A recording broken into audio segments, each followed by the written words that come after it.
For so long now, we've been browbeaten into saying things that we know not to be true.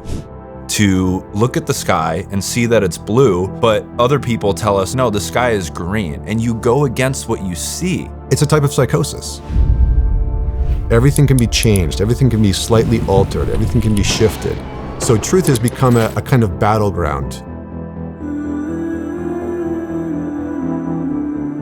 AI and social media and mainstream media make it very easy to separate people from observable, objective truth and put them into a form of reality that is purely story-based. And that becomes very dangerous because when you do that, you're manipulable. The single most toxic thing to the development of men in our society is absent fathers. We have a plague of it. 1 in 4 kids in America are going to grow up without a dad in their household. It decimates boys.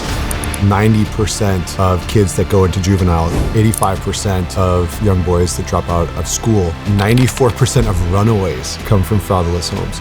And so one of the things I'm committed to with my son is I'm going to teach him to be a high performer. I'm going to teach him to be exceptional. And I'm going to teach him that even though he can do all of those things, I love him just because he's my son. And so I say things to him all the time like, I'm so glad you're my son. What a gift God gave me just by sending you to me. And I can't tell you how often I work with men. And when I'm sitting across from them, this could almost make me emotional.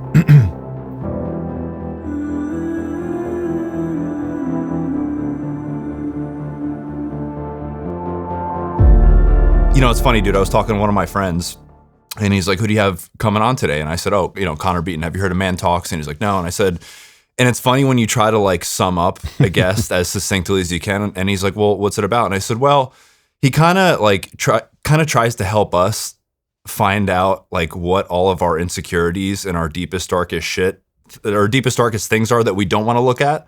That way we can live more fulfilled lives and find our purpose easier and be better versions of ourselves for our partners and of ourselves. And he's like, that sounds great. Yeah. So that's how I put it. I don't know if you'd say the same. That's a great way of saying it, man. It's like, I think my mission is to oftentimes help men through the darkest parts of their life and then help them to ascend to the man that they could be and know that they can be.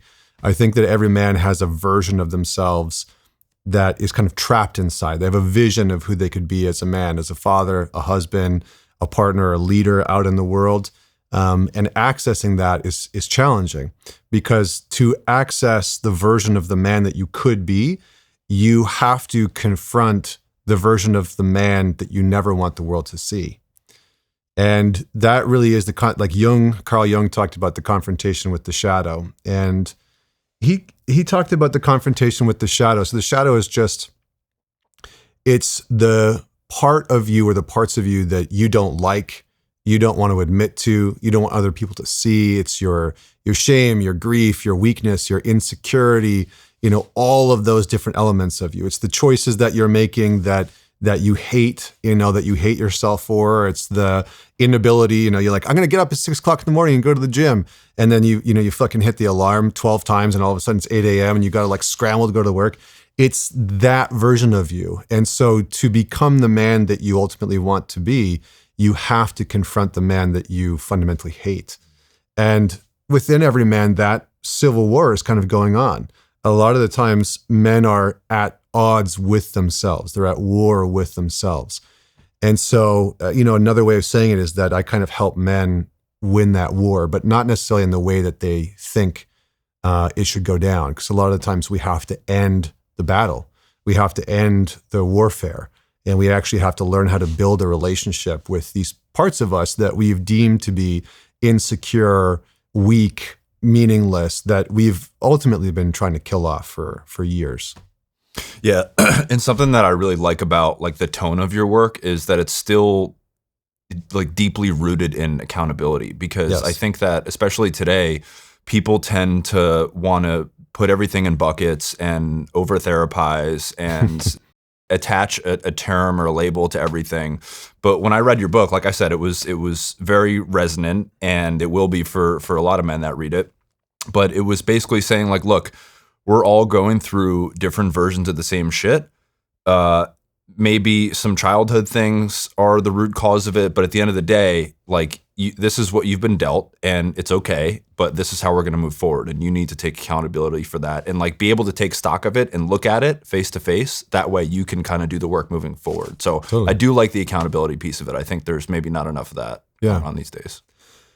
Yeah, there's accountability and then there's a kind of ownership that I think is necessary over the things that we have been negating or trying to negate in our life. Like the first line of my book is a man's work begins in pain or begins with pain.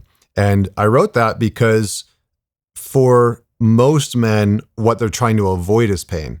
They don't want to admit to the depression that they're already experiencing. They don't want to talk about the anxiety that they're dealing with. They don't want to own or be forthcoming about the self-sabotage that they're constantly, inundated by, or the way that they're talking to themselves. And, I've been working with men for a dozen years from all over the world. Like I've worked with tens and tens of thousands of guys, and these patterns are so ingrained in men all over the world. And so part of it is that we have to, yes, take accountability. Like absolutely, we have to take accountability for our own lives, for getting our shit together, for, creating meaningful habits. But the other part is that we have to be willing to stop pretending like this one method that all of us have been taught about being a man is functional. And that method, and again, I wrote about this in men's work, is that we're all kind of directly or indirectly taught that if you want to be strong as a man, you just have to learn to suppress everything that makes you look weak, that makes you look insecure, and you just have to push that shit down and ignore it. And the more that you can do that, the stronger you're going to be or be perceived. And that actually is counter to pretty much every psychological truth and every spiritual truth that you'll find, that you will encounter if you start to read those things. Because the more you suppress, the more you're actually ignoring your own faults. So imagine this as a kind of, like imagine that the US military deployed this strategy, right? And the strategy said, all of your weaknesses, all of your fears, all of your insecurities as the military, you're not going to look at them. You're not going to look at where you're weak. You're not going to look at where you're susceptible to, foreign attacks. You're not even going to acknowledge that those things are there. You'd get fucking decimated immediately, right? And your infrastructure of the people that worked with you would not be able to do their jobs properly.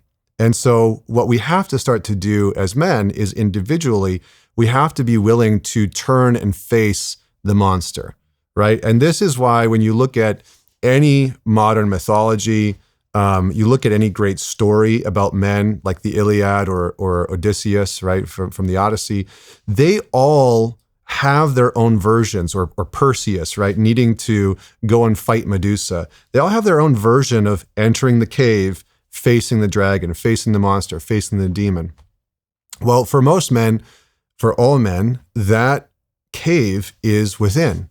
That cave is in their psyche, it's in their hearts, it's in their bodies. And for every man, it's a little bit different, right? For some men, their cave and their dragon is going to be facing the trauma. Maybe they experienced sexual abuse as a kid, facing the abandonment of being whatever, put up for adoption or put into the foster care system, or having your father walk out on your family system.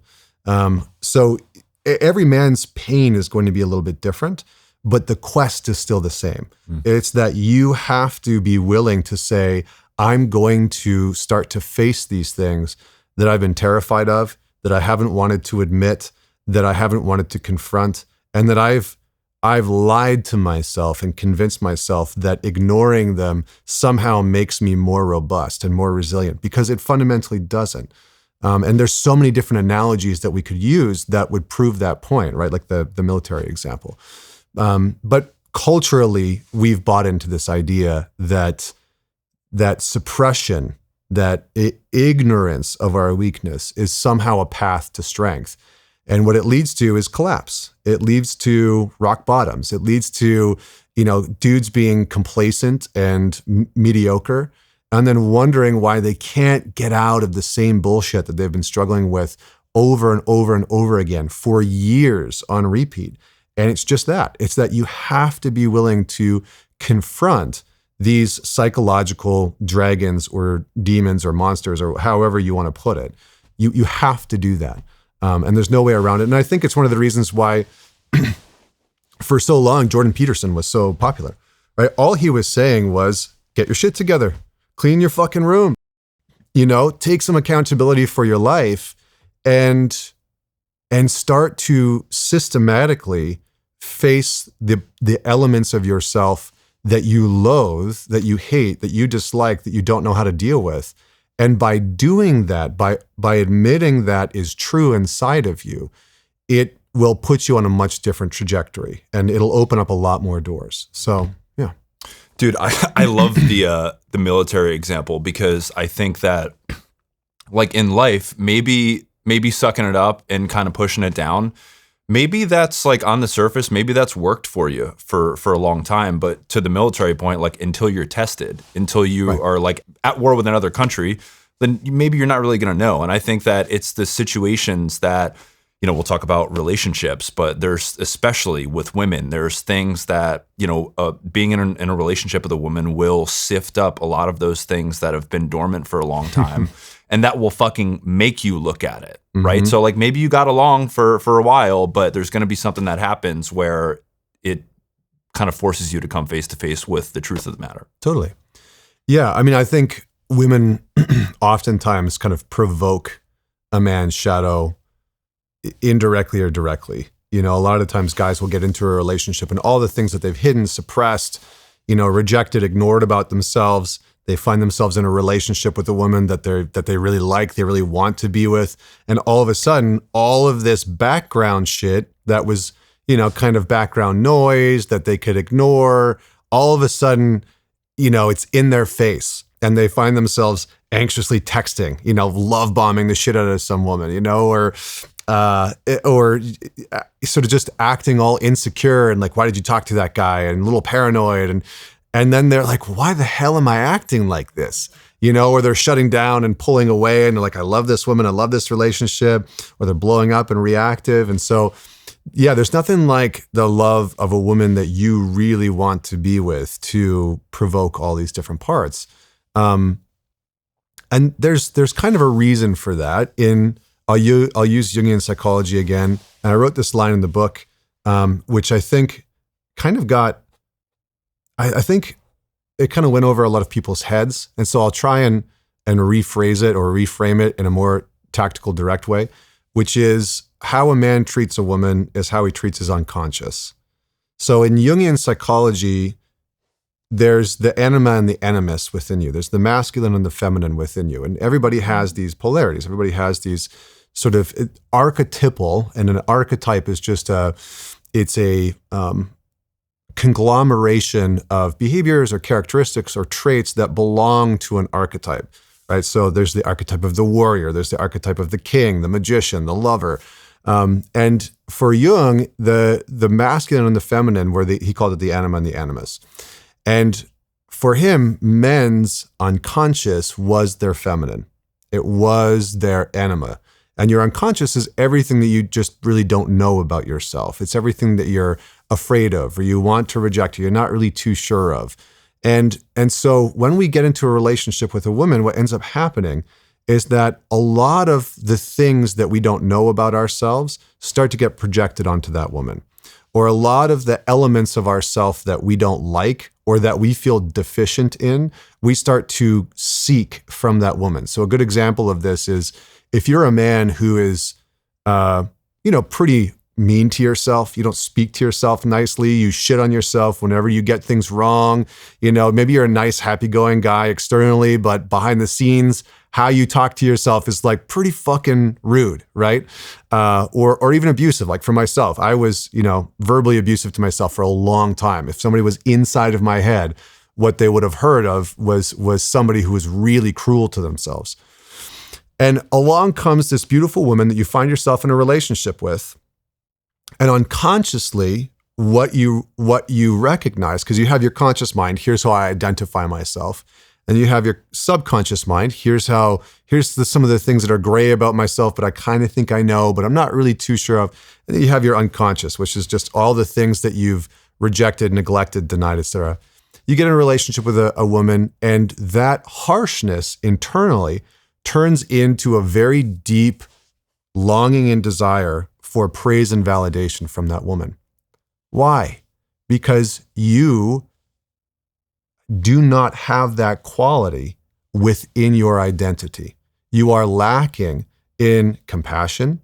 You're lacking in validation. You're lacking in recognition for yourself. It's unconscious. It doesn't exist in your conscious psyche.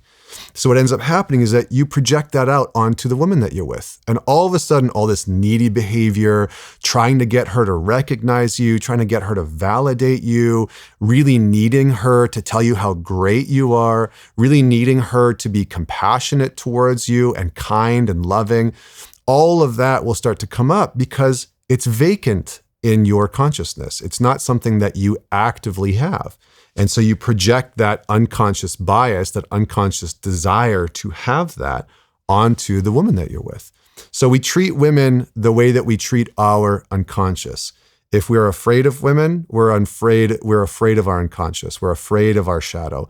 We are afraid of those parts of ourselves that we don't want or like. If we try and control women, it's another sign that we are trying to control our own feminine. We're trying to control our own unconscious mind and our shadow, all the things that we don't like, all the things that we fear.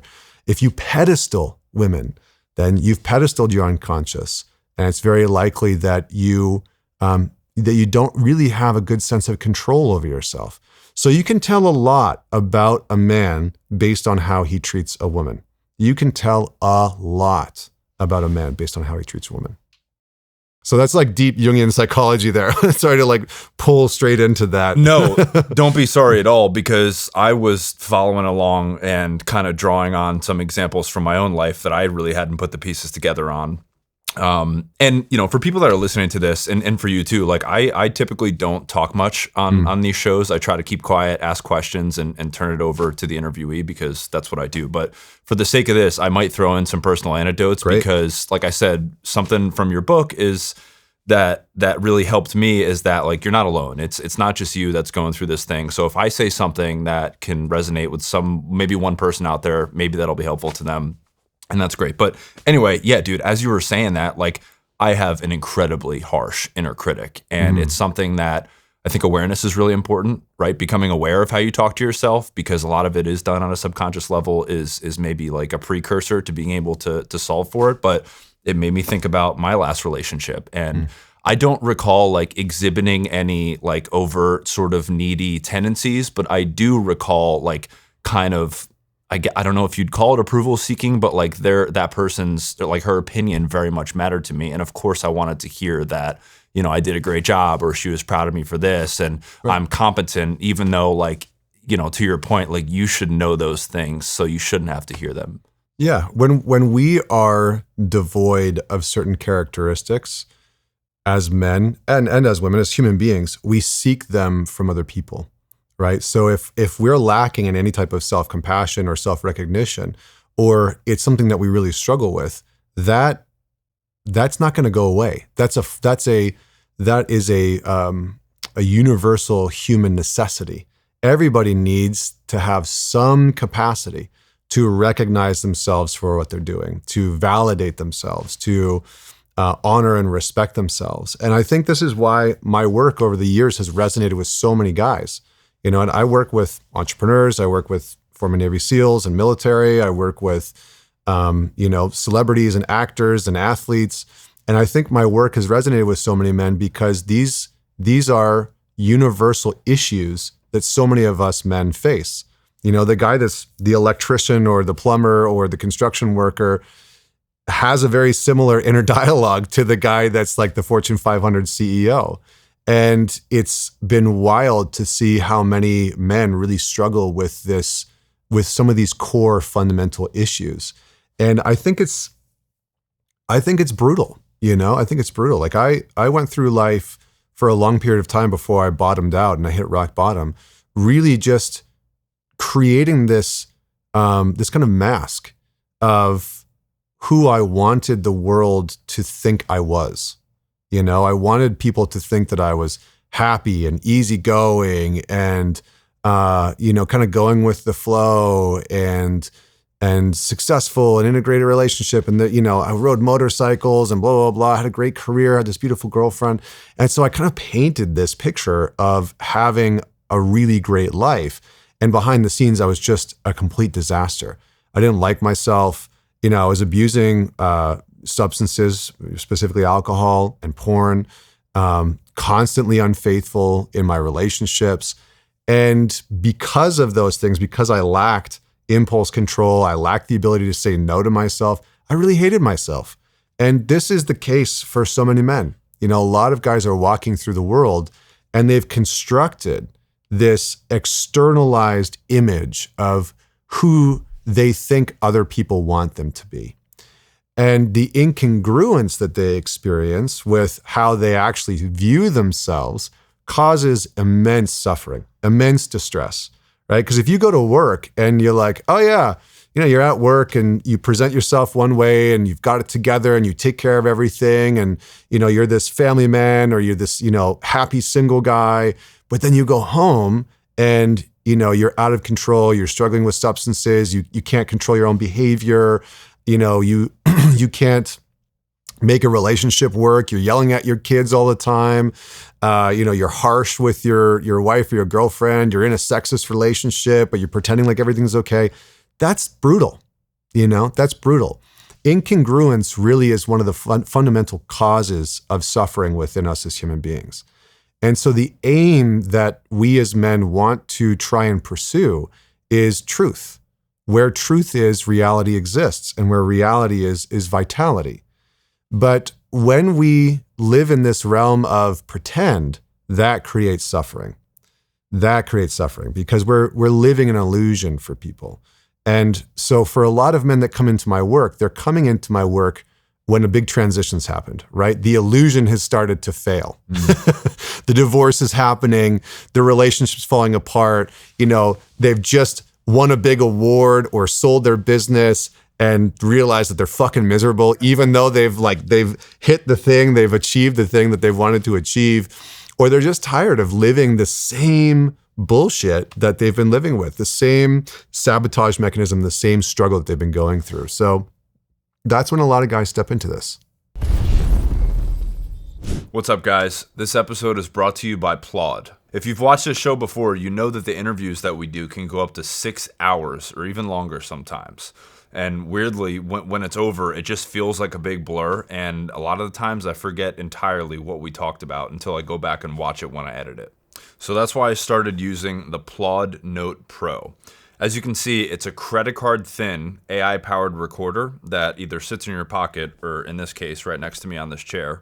And when you're done, it gives you a full summary of the conversation that you just had so you can go back and remember the important parts. There's even a feature called Ask Plod where you can literally query your own recordings and say, hey, what did we talk about when we were discussing X, or what did we decide? And it pulls the answer for you. So it's basically an additional brain for your conversations. So if you do any kind of long-form meetings, calls, or even just have conversations that you need to remember, this thing is a game changer. No more scrambling to take notes and having to tune out for half the conversation or go through an entire recording just to find one thing. So if you head over to plod.ai and use code DFP10, you'll get 10% off of a Note Pro right now. That's PLAUD.ai and code DFP10 for 10% off the Plod Note Pro. This episode is brought to you by Row Nutrition's liposomal creatine. Creatine is the most well-researched performance supplement out there, and most people in this space already know that. What they don't always think about is if what they're taking is actually getting absorbed, and that's what got me to take a look at Row. So most creatine on the market today is either a powder that sits in your gut or it's a gummy. And neither of those formats are built for absorption the way that Rose is. Rose is liposomal and liquid, so it's actually built to get into your cells in the most effective way possible. And it's not just muscle. Creatine plays a role in how your brain produces energy too. It's for focus, mental output, and the ability to sustain high performance across a long training day or a long work day. That's why I keep it in my stack. So you could take the same creatine that everybody else has taken, or you could take one that's actually designed to absorb. So go to rhonutrition.com and use code Dalton for 20% off site-wide. That's rhonutrition.com and code DALTON for 20% off of the entire site. Oh, dude. I mean, you said so many things that I want to dig into, and of course we'll bounce around a lot, but something that you said was just like truth, right? And obviously the context here is being honest to not only others, but like to yourself about yourself. But do you find that, like, for example, I was having a conversation with somebody recently, and she was talking about how she essentially will tell, like, she has no shame, which I'm not saying she should. She has no shame about telling kind of white lies to people to spare their feelings. And I do the same thing. And I thought, and again, like Jordan Peterson says, tell the truth, right? The truth is an adventure. And or of course, least you don't lie. Right. At least don't lie. There you go. So do you think, like, telling the truth, even in those sort of micro situations, or at least not lying, does that drip into your ability to be honest with yourself? I think it really depends on the game you want to play in this life. I think it really depends on how far you want to go. And I think it really depends on the adventure that you're wanting to have. Truth is a very specific type of adventure. And I would say that as far as I can tell, I'm only 42. I've lived a couple lives doing many different careers, different countries, traveling the world. As far as I can tell, truth is arguably one of the most interesting adventures. And it's one of the most interesting adventures because not as many people as you think are interested in it. The majority of people are stuck in lots of fabrications and lots of falsehoods. And when you look at the average person's life, it's constructed with a tremendous amount of discontent, dissatisfaction, half-truths, embellishments, lies of omission.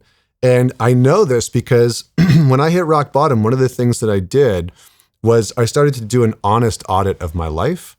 And I started to do something that I called autocorrect. And autocorrect was anytime I started to speak a mistruth of any kind, I would correct it. Whether I omitted some small fact, some small detail, whether I embellished a little bit, or whether I just straight out was, said something that was wrong, that was false, that was a lie. And it was wild to see how often that was happening. And then I've started to give that exercise to other men, and what they inevitably come into contact with is how much of their life is not aligned with the truth.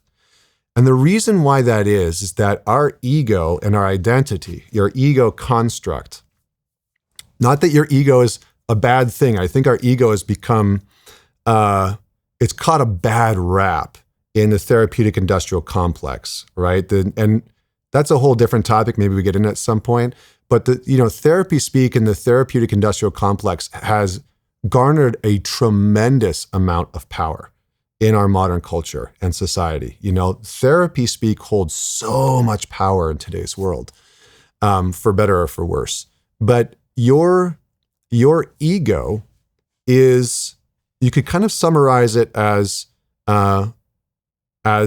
your persona. And your persona is a problem-making, problem-seeking, problem-solving machine. Your whole ego and your whole identity, when you really boil it down, is nothing but a bunch of problems that are trying to be solved, that are trying to be avoided, that you're looking out for. And your ego's not really interested in truth. Your ego's interested in looking good, constructing itself in a certain way so that people like you, so that you're accepted, you belong, so that it can be quote unquote accepted by other people. And for the most part, for most people, truth is going to be a kind of threat to the ego. Truth is going to be a threat to your ego because your ego is constructed out of problems. It's a whole bunch of problems. And the amount of problems that people are sort of recycling every single day is immense. I mean, think about, I've worked with many married couples who've been married for like 20 years, and they, oftentimes they've been dealing with the same problem for the whole marriage.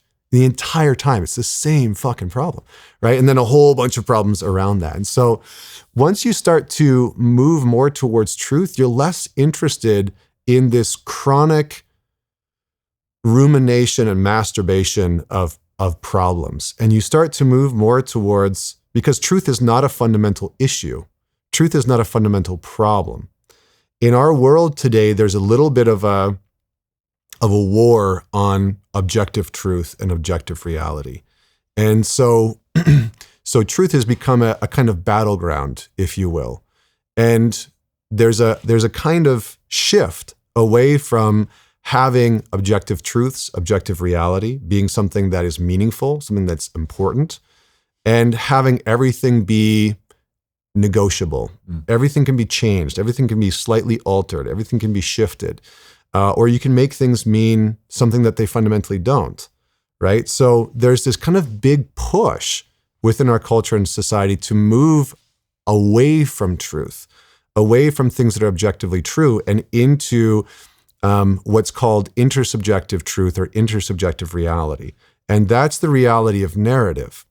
And so truth objectively, from what you can see, you can taste, you can touch, is less relevant than the story about what you can see, taste, and touch, right? What you can objectively measure, what you can objectively quantify. That matters less and is mattering less and less in today's culture and today's world and society than a kind of objective truth that we can all agree on exists because we can measure it, quantify it, see it, taste it, touch it, etc. And that becomes very dangerous. So for the individual, to come back to the initial point, for the individual, most people don't want to come into contact with truth because it's very challenging. And when they do, they start to realize how much falsehood is in their life, how much moral incongruence there is, right? Guy goes to bed at night. I don't want to watch porn tonight.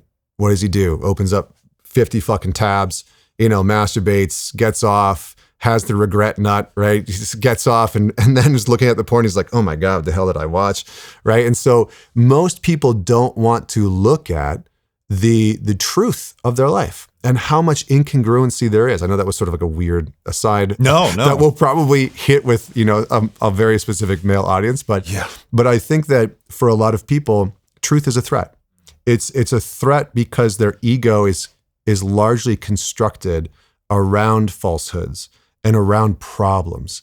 And when you start to move into truth, you're less interested in these little bullshit falsehoods and lies. They take up less space, and you stop worrying about those things because truth is a much more profound game in some ways.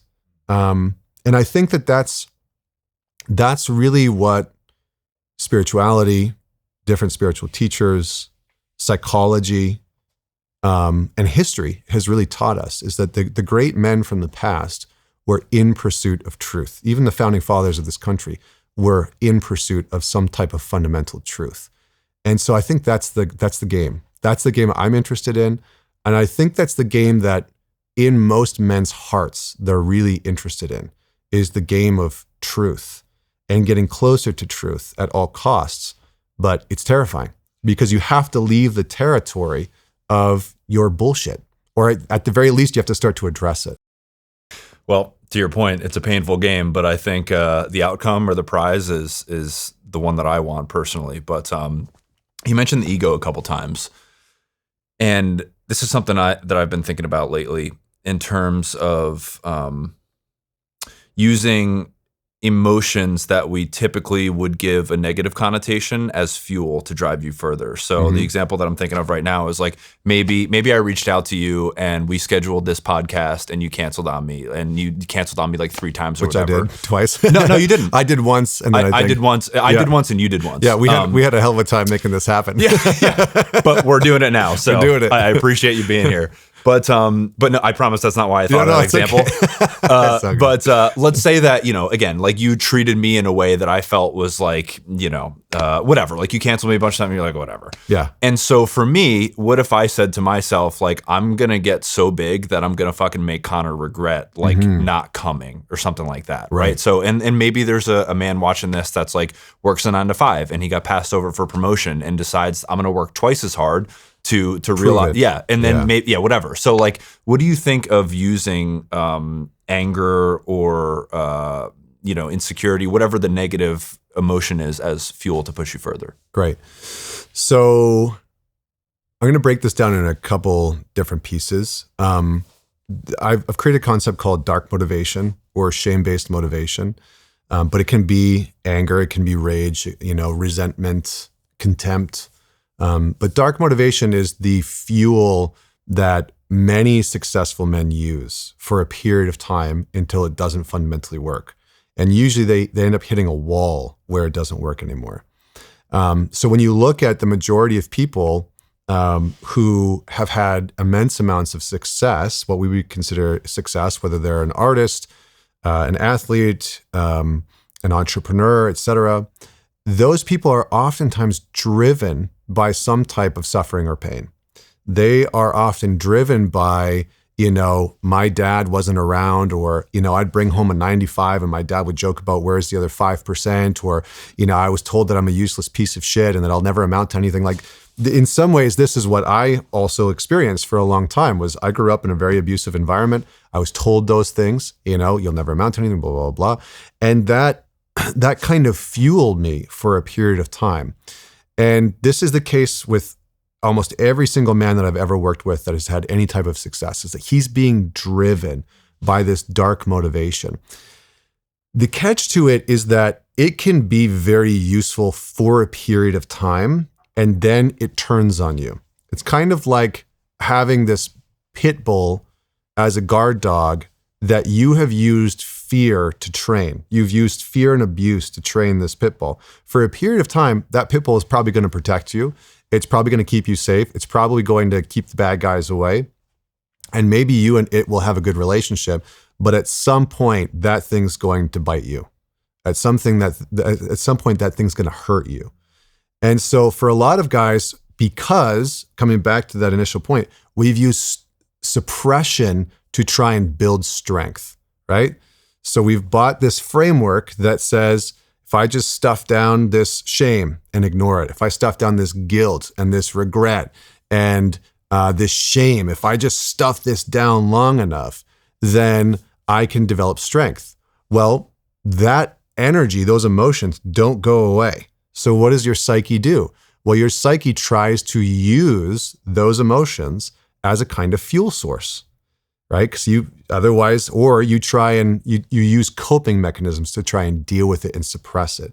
So you see this divergence within men that have a lot of what Eckhart Tolle would call pain body, right? A lot of suffering inside of them, whether it's grief or anger or trauma or whatever it is.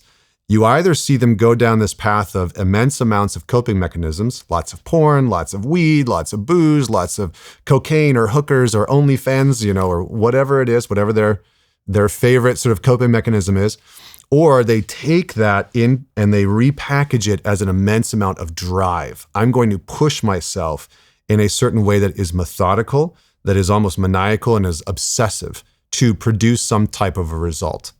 And sometimes that can be, I'm going to prove people wrong. I'm going to show people. And sometimes it's just, I need to fucking survive. I need to survive. And inevitably what happens for those men is they get to a place in life, and usually it's in the exact moment where they have achieved everything that they set out to achieve. They win the award, they build the business and sell it for however much. They, become the big athletic star and they get signed to the NHL or the, NBA or the NFL.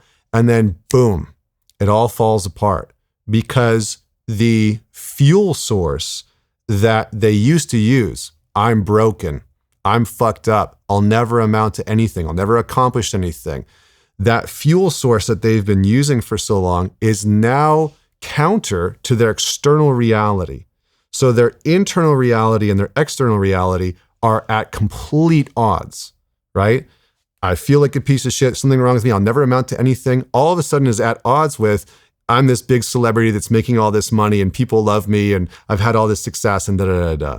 And that causes a collapse, right? That causes a collapse for most people.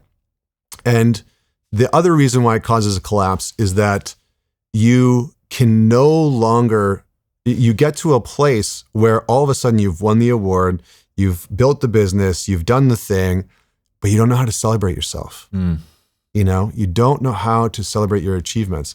And I'll give you a couple examples.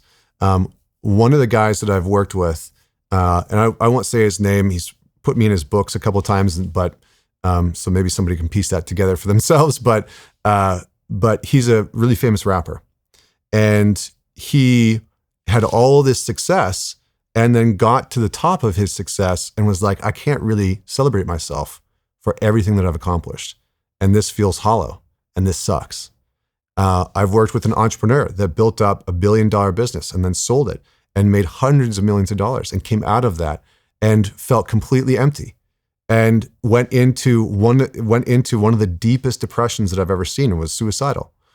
I've worked with NFL athletes that have gotten into this place where they sign the big contract, they buy their mom and dad the house, they win the title, they win the MVP, and then they come to me because they're like, okay, I've done all these things, but I still don't like myself.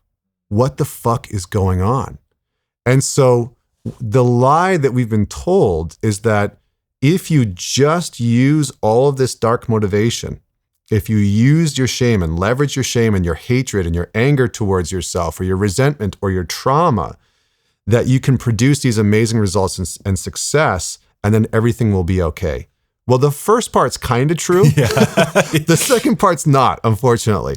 So you can leverage your shame. You can leverage these darker emotions to propel yourself, to achieve results, which a lot of high-performing men do. The problem is that you can't use that dark motivation to like who you are. You can't use that dark motivation and those negative emotions to celebrate yourself once you reach the top. And so something inevitably has to shift when you get to that place. And that's the hard part. So hopefully I answered your question. I mean, we could go into the sort of tactical pieces of that, but it's a bit of a quagmire, right? Because one of the things that people want to sort of discover, or that I hope that they discover, is that you can still achieve success and results and like who you are. You can still be extremely motivated and aligned and congruent. And so for me, the game is how congruent and how much can I like myself while also producing results? Because I think that the world is full of people who are incongruent, who are morally disconnected. They're acting in ways that are against their morals to achieve certain results. And so I think we need more people who are more aligned with their own internal values, their own internal morals, a deeper sense of truth, and they're not afraid to speak that truth or talk about it. It's why I'm very open about my story, and in my book, which, a ton of guys have read. I get messages all the time being like, dude, I think you were talking about me. Like, I think that was me, like I felt like you were talking about my life, because many of us guys are trying to do the exact same thing and it just doesn't work. And that's something, I'm not sure which version or like flavor of psychiatry or psychology this is. You probably know, but it's they talk about like parts, right? So like IFS, internal. There you go. Yes, internal family systems. Yeah. So again, like some parts can be useful, right? Like maybe your inner critic could be useful for you to, again, push yourself forward or create something that would be sharper and better than if you didn't care at all. Or maybe your anger can help you set boundaries in a relationship, like that sort of thing. So I guess like your explanation around it not being like a sustainable fuel source makes total sense to me. But that's kind of what I've been thinking about, is like how to leverage these parts and just not let them grow out of control and use them for their utility. Yeah, I think I think the part of the game is to broaden your sense of self-awareness to such a degree where you actually have choice over what you're expressing out into the world. And it's one thing to operate unconsciously, and have your decisions and your choices be largely unconscious, versus the freedom of being able to choose how you want to respond, being able to choose the decision that you make. The challenge that so many men are experiencing is they're not choosing. Their pain is choosing, right? I think one of the greatest psychological truths that people need to understand is that your pain has its own intelligence. Your pain has its own intelligence inside of you. And your pain is pushing you towards decisions and choices and actions and behaviors. So if you have no contact with your pain, you don't understand what your pain is or what it's driving you to do or what you're doing to, what the cost that you are paying to ignore your pain or numb out your pain, it is directing your life, right? Jung had this great quote where he said, until you make the unconscious conscious, it will direct your life and you will call it fate. The way that I would frame that is, until you make contact with your pain, until you understand your pain and make it conscious, it will control and direct your life and you'll call it fate. And this is what most men are living, so that they are in a tremendous amount of pain. They hate themselves. They grew up with an abusive dad. Their dad wasn't around. Their mom hated men. They are living with this pain inside of them, that they're using alcohol or weed to numb, or porn or OnlyFans, or womanizing or gambling or whatever it is. And it's directing their life and they feel out of control. So my mission has always been, I want to help to create as many self-led men in the world as possible. And self-led is just that you have the ability and the choice to lead yourself. You have the ability to say, no, I'm not doing that. I'm not paying that fucking OnlyFans chick money. I'm not going to go watch that porn. I'm not going to text that woman because, whatever it is, I'm in a relationship, I'm married, or I know she's unhealthy for me, or I'm not going to go to the casino and drop that money. That you actually have a choice in your life. Because I think one of the greatest detriments to most men that causes us to really hate ourselves are really two things. One, we lack impulse control. So we don't have the ability to say yes to the things we want to say yes to, or no to the things we want to say no to. And two is that we lack competencies in areas that we give a shit about.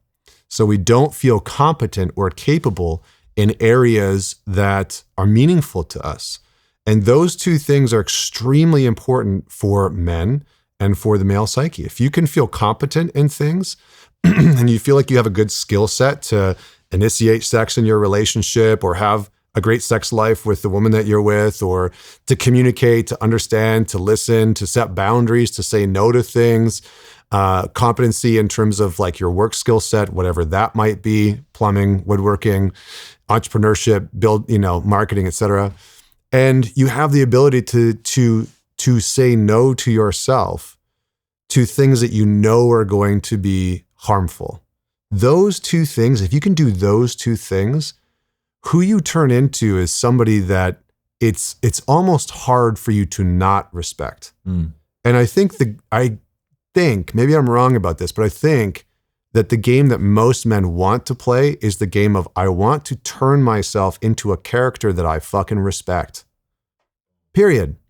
And the problem is that most men do not respect themselves. They don't respect the marriages or the relationship that they're in. They don't respect the job that they have. They don't respect the kids that they're raising. They don't respect the actions and choices that they're making. And so at the core of it is, I don't even fucking like myself. I don't respect myself. So we have to change. We have to start by taking accountability for ourselves.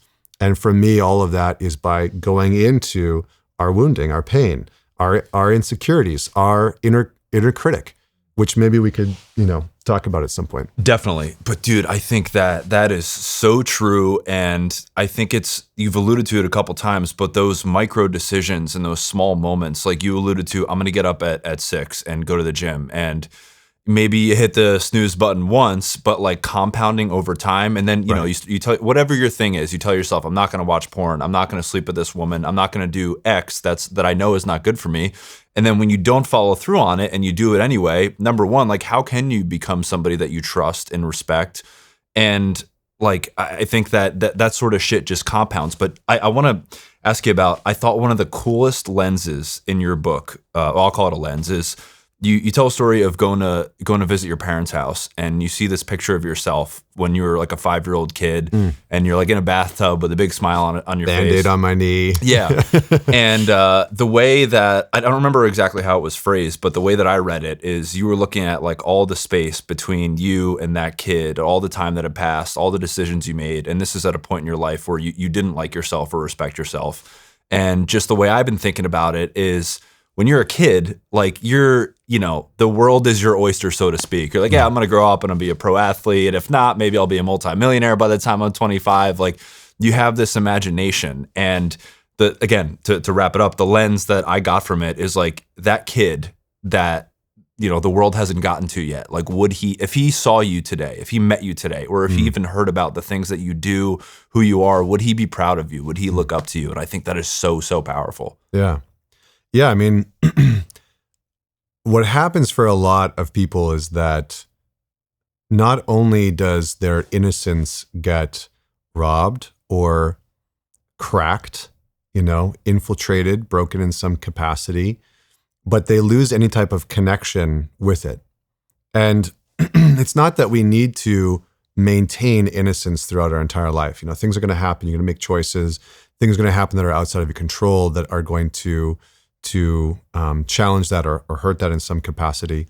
But it's that we have to have some type of tether to the type of bliss and freedom that we experienced as a child. The willingness to pursue the things that we wanted. Like I remember being a kid, my parents gave me a hatchet one year, and out in the backyard, we had like a 3/4 acre lot in Alberta, in central Alberta, where I grew up in Canada. And we had these big trees, and then there was all this, shrubs and smaller trees and whatnot. And my parents were like, oh yeah, you can take the hatchet and like go, chop down some of the trees. And my first thought was, I'm going to go out in the backyard. I'm going to pick the biggest tree and I'm going to go cut that bitch down. Right. Yeah. Like that's, but that's just the type of spark that I had as a kid. And so I went, and I got in shit for it, obviously, because I chopped out this giant, hole in the side of this, 100-foot tree that was in our backyard, like spruce tree. And my parents were like, what are you doing? And, I think somebody could look at that and be like, you could look at a kid through the frame of like, what an idiot. Or you could look at a kid and say like, wow, what ambition. What type of spark does that kid have to be fearless enough and excited enough to go out and tackle the biggest tree in the yard? And so I've tried to use this framing with my own son to really build him into somebody that can maintain a connection and a tether to the excitement of life, the exuberance of life, in the face of knowing how dangerous, how chaotic, how harmful, how violent the world can be. I'm not going to disillusion him from those things. I won't pretend like the world isn't a fucking crazy place, because it is. There are really bad people out there. The world can be chaotic. It can be wild and harmful and blah, blah, blah. But I'm going to do my best to help him maintain a connection to the quality of spark and resiliency that most children inherently have inside of them.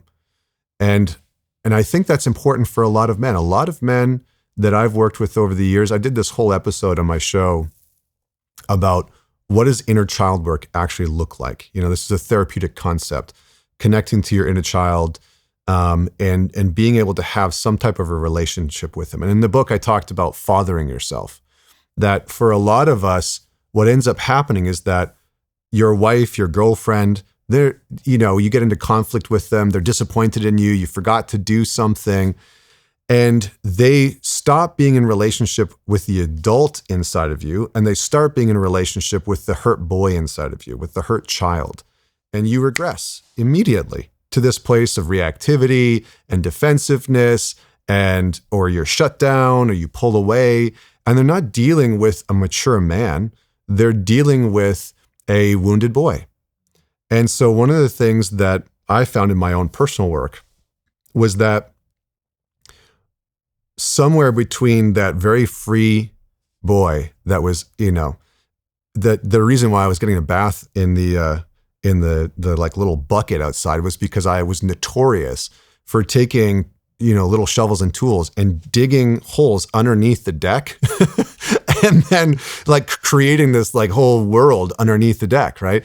And my parents just couldn't stop me. And so they were just like, fuck it, we'll just let this kid do this and then we'll just have to bathe him outside. So somewhere between that kid and my teenage self, a whole bunch of stuff happened. There was abuse, there was divorce, there was verbal abuse and physical abuse, there was disconnection, loneliness, isolation, a whole bunch of stuff happened. And no one showed me the tools to learn how to deal with that in a way where I was more robust and more resilient. And so I became a young man who carried those things around. And when I started to do my work in my late 20s and I started to try and get my shit together, what I realized was that my job was to reconnect with that younger self and learn how to father the versions of him who got wounded, the versions of him who were yelled at and told that he was stupid and told that he would never amount to anything, the version of him that was, sometimes hit, the versions of him who felt incompetent in sports and in school, and then was sort of ridiculed and chastised for that. And so that became my responsibility, was to give that hurt part of me the parenting, the fathering that he actually needed. And as I could do that, as I started to do that, I found a much deeper quality of resiliency because he wasn't in the driver's seat as much anymore.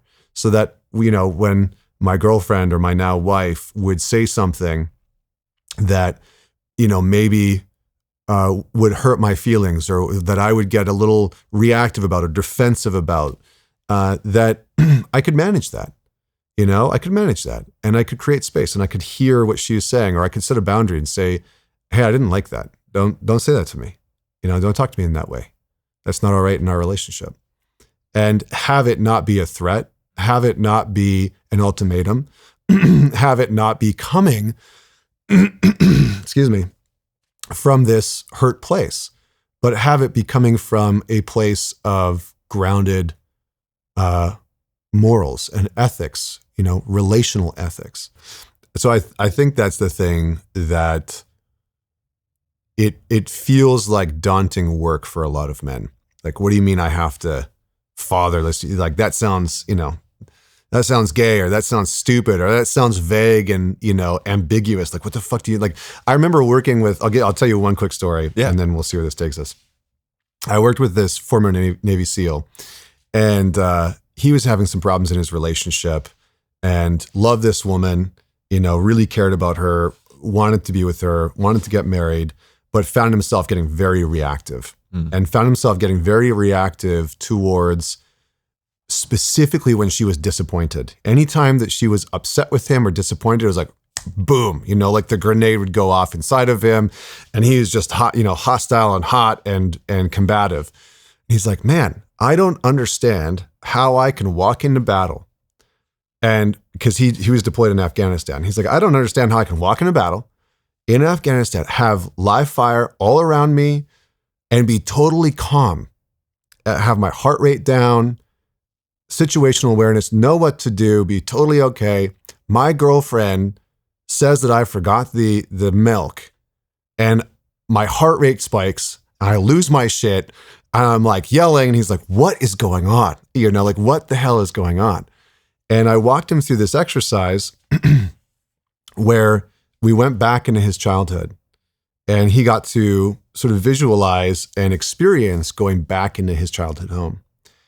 And he grew up with a single mother. His dad wasn't in the picture. He wasn't around. He was kind of in and out. He was an addict and had his own issues. And his mother was extremely critical. And so anytime he would do something wrong or, he'd get in a fight at school or whatever, she would lecture him. She would guilt him. She would shame him. She would never abuse him. She would like physically, some might consider that abuse, but she would never be physically abusive with him, but she would psychologically just tear him apart. And she would do it for a long time. And so we walked through this whole process and, he got to, in some ways, grieve what was going on. It led into another piece of work around losing one of his friends that he had gone to war with, that he lost in the battlefield. And we were doing this one piece where he got to actually let out some of the grief, some of the sadness. And he had never grieved the loss of this man. And he had never really reconciled with the childhood that he had. And, he got pretty emotional as we were doing this piece of work, and we finished up, and I, paused and kind of took him out of it. And I said, how are you doing? And he said, well, I feel a lot lighter. I feel like I have a lot more room in me to handle when my girlfriend gets disappointed or whatever. But I got to tell you, it feels much easier to rush a machine gun nest than it does to go into some of that grief. And so this is why I say that for a lot of men, the battle is in here. It's not out in the world. You'll be able to attend to all of those things out in the world if you can confront and really face and address the shit that's inside of you, the pain, the grief, the sadness, the trauma, the hurt that exists inside of you. If you can face that stuff, you can absolutely, it's just going to make you more robust to face the world outside of you. What's up, guys? When I started this podcast, everything was overwhelming. There was no roadmap. There was nobody showing me how to do it. I had to learn everything myself. Cameras, audio, lighting, editing, guest booking, social media, YouTube, the whole thing. And so every day was a new problem that I just didn't know how to solve yet. So if something existed back then that had any of that stuff pre-built for me, I would have jumped on it immediately. Any shortcut, any win, no hesitation. And that's exactly what Shopify is for anyone building a business. Everything pre-built, everything in one place. Shopify powers millions of businesses and 10% of all e-commerce in the US. They give you hundreds of store templates so you're not starting from zero, AI tools that write your product descriptions and headlines for you, built-in email and social campaigns to find your customers, and expert support available 24/7 for whenever you get stuck. No figuring it out alone, no reinventing the wheel. So head over to shopify.com/Dalton to sign up for a $1 per month trial. That's shopify.com/DALTON to give it a shot for $1 per month. Dude, I can't remember. I wish I could remember who it was, but I was listening to a podcast one time, and it was a man talking about like how he kind of argues, or when he argues with his wife, they do this like labeling thing where, again, he was aware of his inner child, and when it would start to come out in like a conflict with his wife, she would be like, listen, like little Connor's here, like baby Connor's here, like let's address that. And I love the idea, and you reference it in your book too, between like kind of labeling and identifying it, but just like separating what you've done from who you are. You know what I mean? Yeah. So there's two parts in there. Like one, to father yourself, you have to start to really assess and get clear on what was the parenting that you needed that you didn't get as a kid.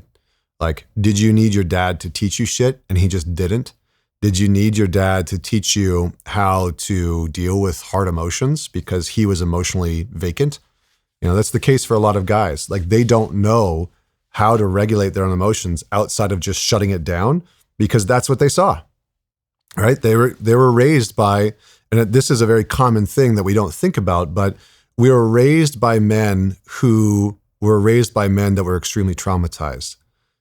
Think about the millions of men that came back from World War II who had to develop a kind of emotional shutdown in order to survive. It was necessary. And when you go to war, that type of emotional shutdown is necessary, and you're trained how to do it.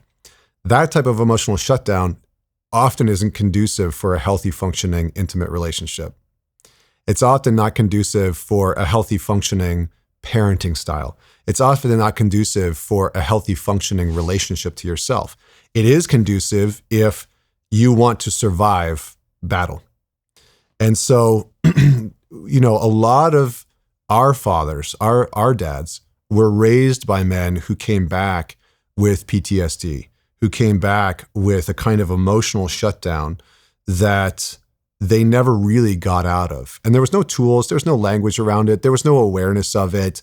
You know, guys just came back, and I mean, my grandfather, you know, fought for the Canadian military. He was a pilot, and came back with all types of shit, you know. And I have my dad and, you know, 2 uncles, and there's just so many stories of how his trauma from fighting in the war showed up in how they were raised.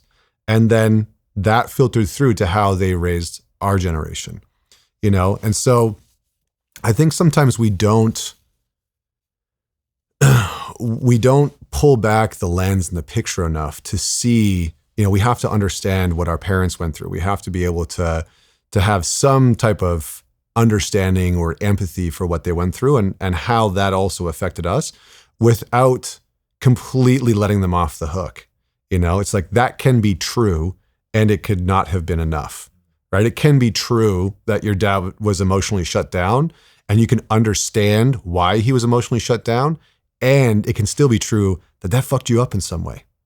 You know, oftentimes though, we as men, we do this thing where I call it wound comparison, where it's like, well, you know, like my dad yelled at me and he said I was stupid sometimes and that, you know, I wouldn't amount to anything, but like John's dad beat the fuck out of him. And so I guess I didn't have it that bad. And so we have this great ability to negate our own pain and suffering by comparing it to what other men have gone through.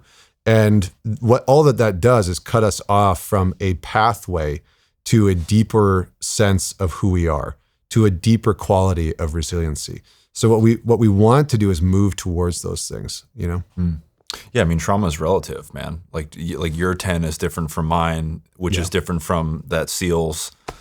But something you said that, and tell me if this resonates like generally with guys, because this is a personal anecdote. But when you were talking about how his wife or his girlfriend, whoever, whatever it was, would bring something to him, and like whatever it was disappointment that would flare him up.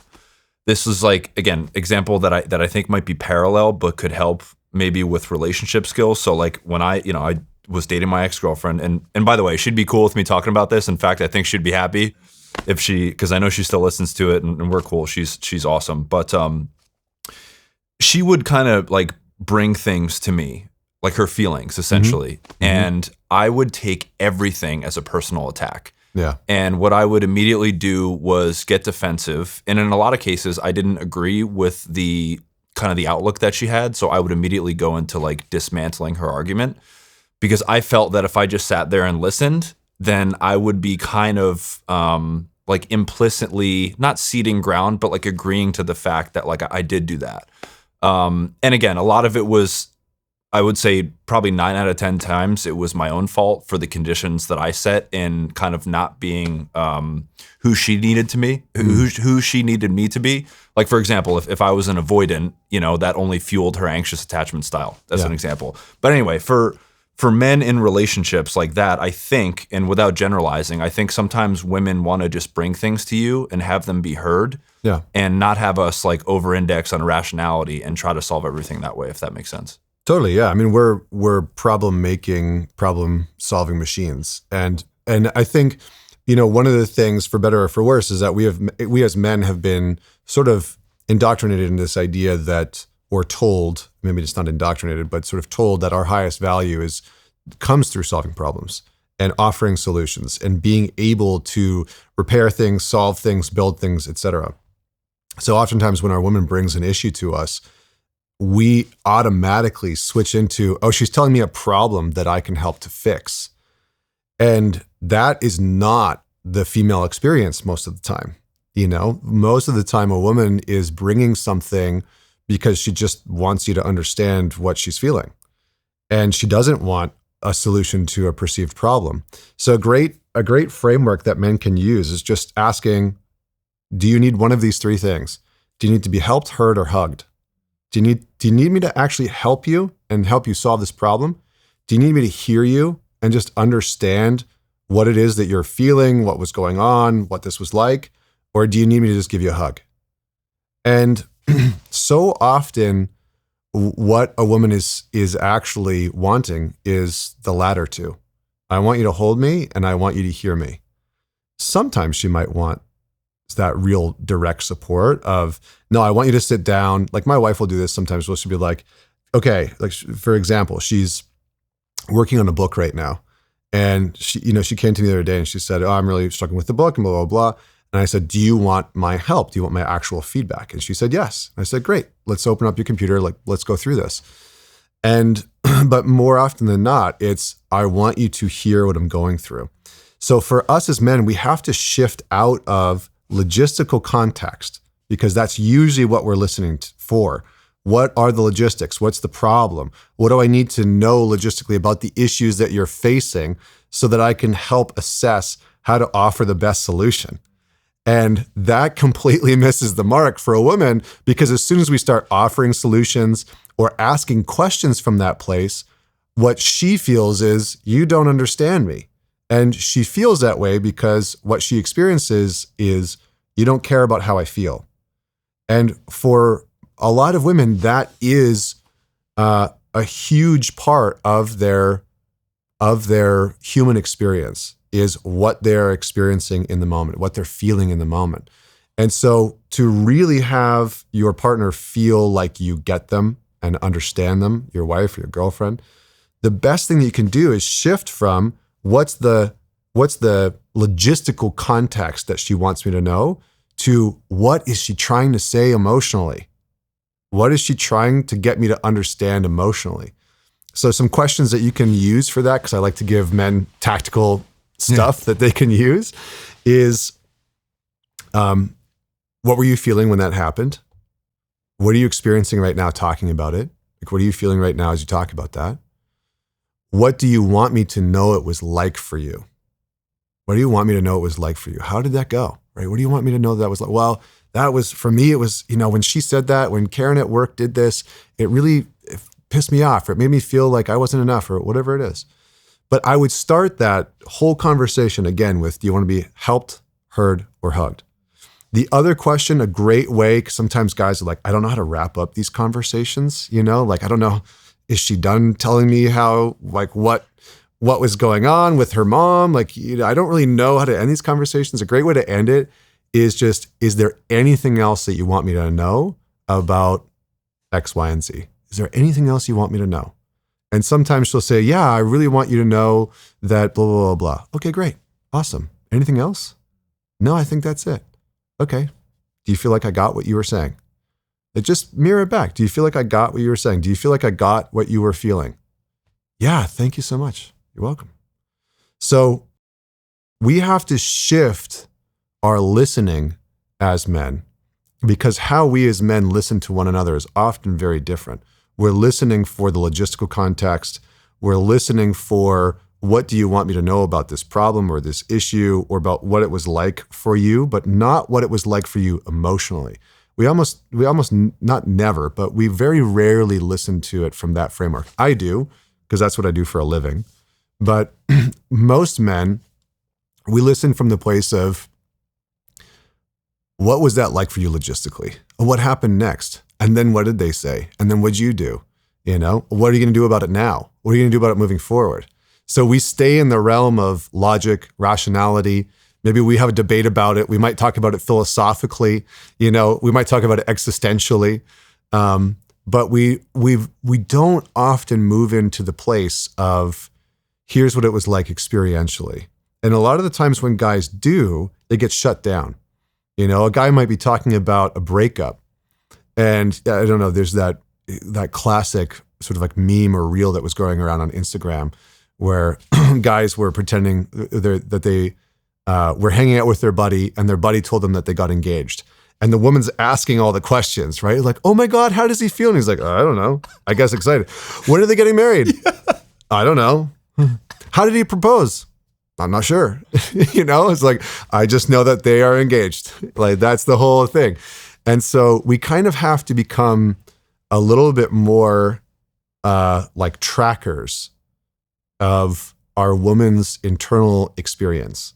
We have to kind of hunt in a different way, or be detectives in a different way of like, oh, what was she feeling? What was she experiencing when this was going on? And that will fundamentally change the game with a woman. Because if you can do that as a man, what she's going to see is, what she's going to feel is, you emotionally understand me.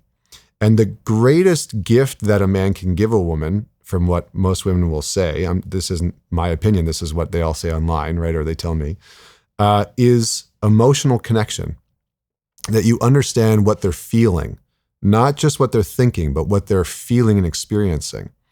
And in an age where, in most metropolitan cities, women are starting to out-earn a lot of men. And so it's creating this paradox where you see all these women going out online saying, I can provide for myself and I don't need a man to provide for me and I don't need all these things. But what are they saying? Well, I want a man that's emotionally mature enough to connect with me. So some type of emotional understanding is a status marker for a lot of women, right? There's a lot of conversation around high value men and status and all that type of stuff, and manosphere and red pill and stuff like that. But what we often miss out on is that a man who is emotionally mature is another version of a man who drives a Ferrari. It's another version of a man who wears a Rolex. It's another version of a man who makes 7 figures. If you are emotionally mature and you are able to understand and draw out emotional context from a woman, that's very rare for them. And they will be extremely drawn into you. I think that's such an interesting way to put it. It's another way of like driving a Ferrari. And I think men, again, I'll speak for myself. I think competency is really important to me, as it is to a lot of men. And that is just another form of competency, right? Totally. Like if you can make a lot of money, you can provide in this physical world. And that is a form of competency, as well as, being able to regulate yourself and understand where your woman's coming from, and being able to navigate the challenges of the world emotionally, and physically. So that's really interesting. I hadn't heard that lens before. Yeah. And I think, look, I don't like to pretend that the dating world right now isn't a complete gong show. Yeah. I think it's a mess. I think that like there's a bit of a gender war constructed. Somebody asked me the other day, like, do you think it's intentional that men and women are really at odds? And I said, I think that in part it is. I think in part it's just the algorithm that, you could have a bigger conversation about whether or not that's being directed. But I think in part it's the algorithm. I think in part it's men and women's natural predisposition towards kind of being at odds. But it's like 40% of men under the age of 30 are single, and 42% of men between 18 and 30 haven't had sex in the last year, and I think it was 66% of men were single between that age range. And so you have this huge influx of young men really struggling to connect with women. And I think there's a number of reasons that play into that.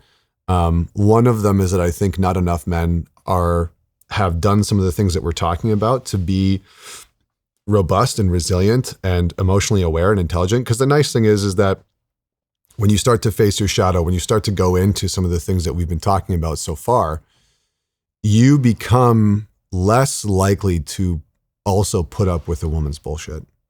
And you're less likely to put up with the games that happen naturally between men and women. And you're more likely to be forthcoming about what you want, need, and desire in a relationship. And you're more likely to be able to create what's called secure attachment. And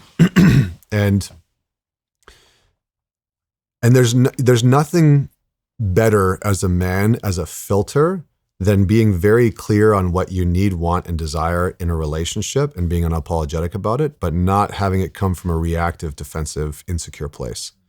Women can feel that shit. They can sniff it from a mile away.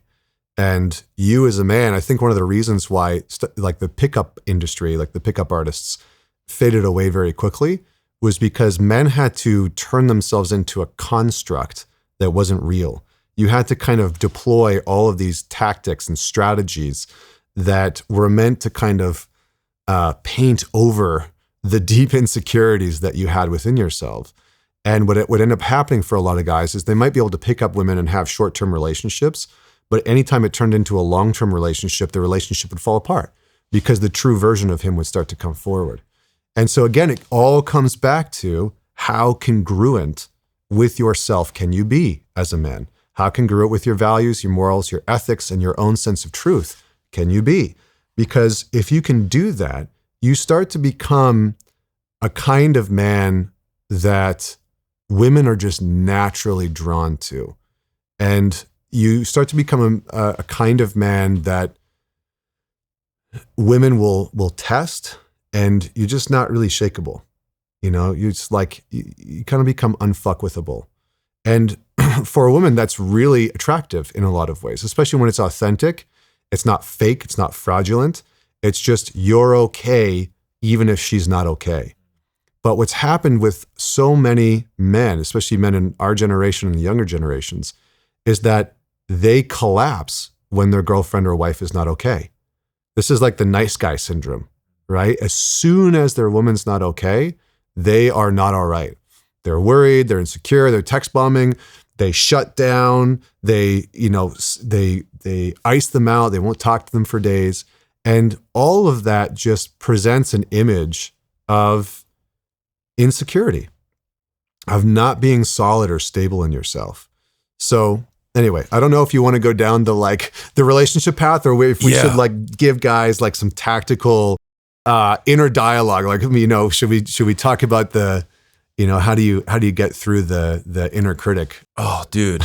Yeah, I know. That's why I'm enjoying this, because we're bouncing around so much and there's so many things to talk about. But it made me think there was one, and this is not exactly along the lines of what we've been talking about, but there was one part of the book that really resonated with me, and it was you called it shame-based mental distortions. Mm-hmm. And the 5 of them are a hypervigilant need to be right, either or thinking, which is binary. I guess I would call it binary thinking. Catastrophic thinking, which everything is the end of the world.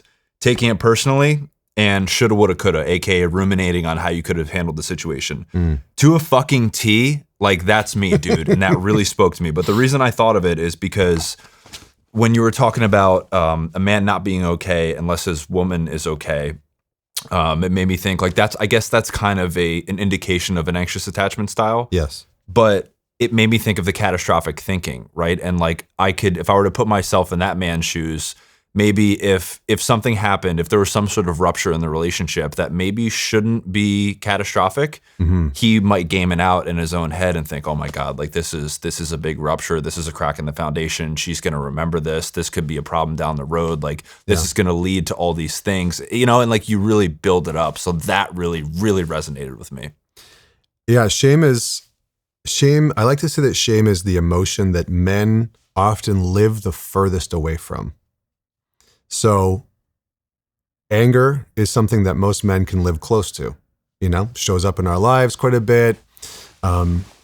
Happiness, joy, maybe we can live close to that. Maybe we can allow ourselves to feel that. Insecurities sometimes show up, blah, blah, blah. But shame is usually this emotion that we don't want to feel. A lot of guys that even have a ton of shame don't even know when it's there. So shame's a very interesting emotion in the sense that it's an emotion that forces compliance. So when you look at what shame does from a physiological standpoint, if you see somebody that's ashamed of their actions or ashamed of themselves, what happens? Physically, they kind of start to cave in on themselves, right? They collapse in, eyes down, they won't look at you, head down, shoulders in, chest sunk in. And a lot of the times with men, shame is something that they that is not only constricting them psychologically or relationally, but it's oftentimes something that they're using to try and create some level of compliance. I'm trying to get myself to wake up in the morning. I'm going to shame myself into it. I'm trying to get myself to eat healthier. I'm going to shame myself into it. I'm trying to get myself to perform better sexually. I'm going to shame myself into it, right? And what ends up happening is that this becomes something that leaks into their relationship. And so you have guys that, maybe they're not getting laid enough in their relationship. There's not enough sex.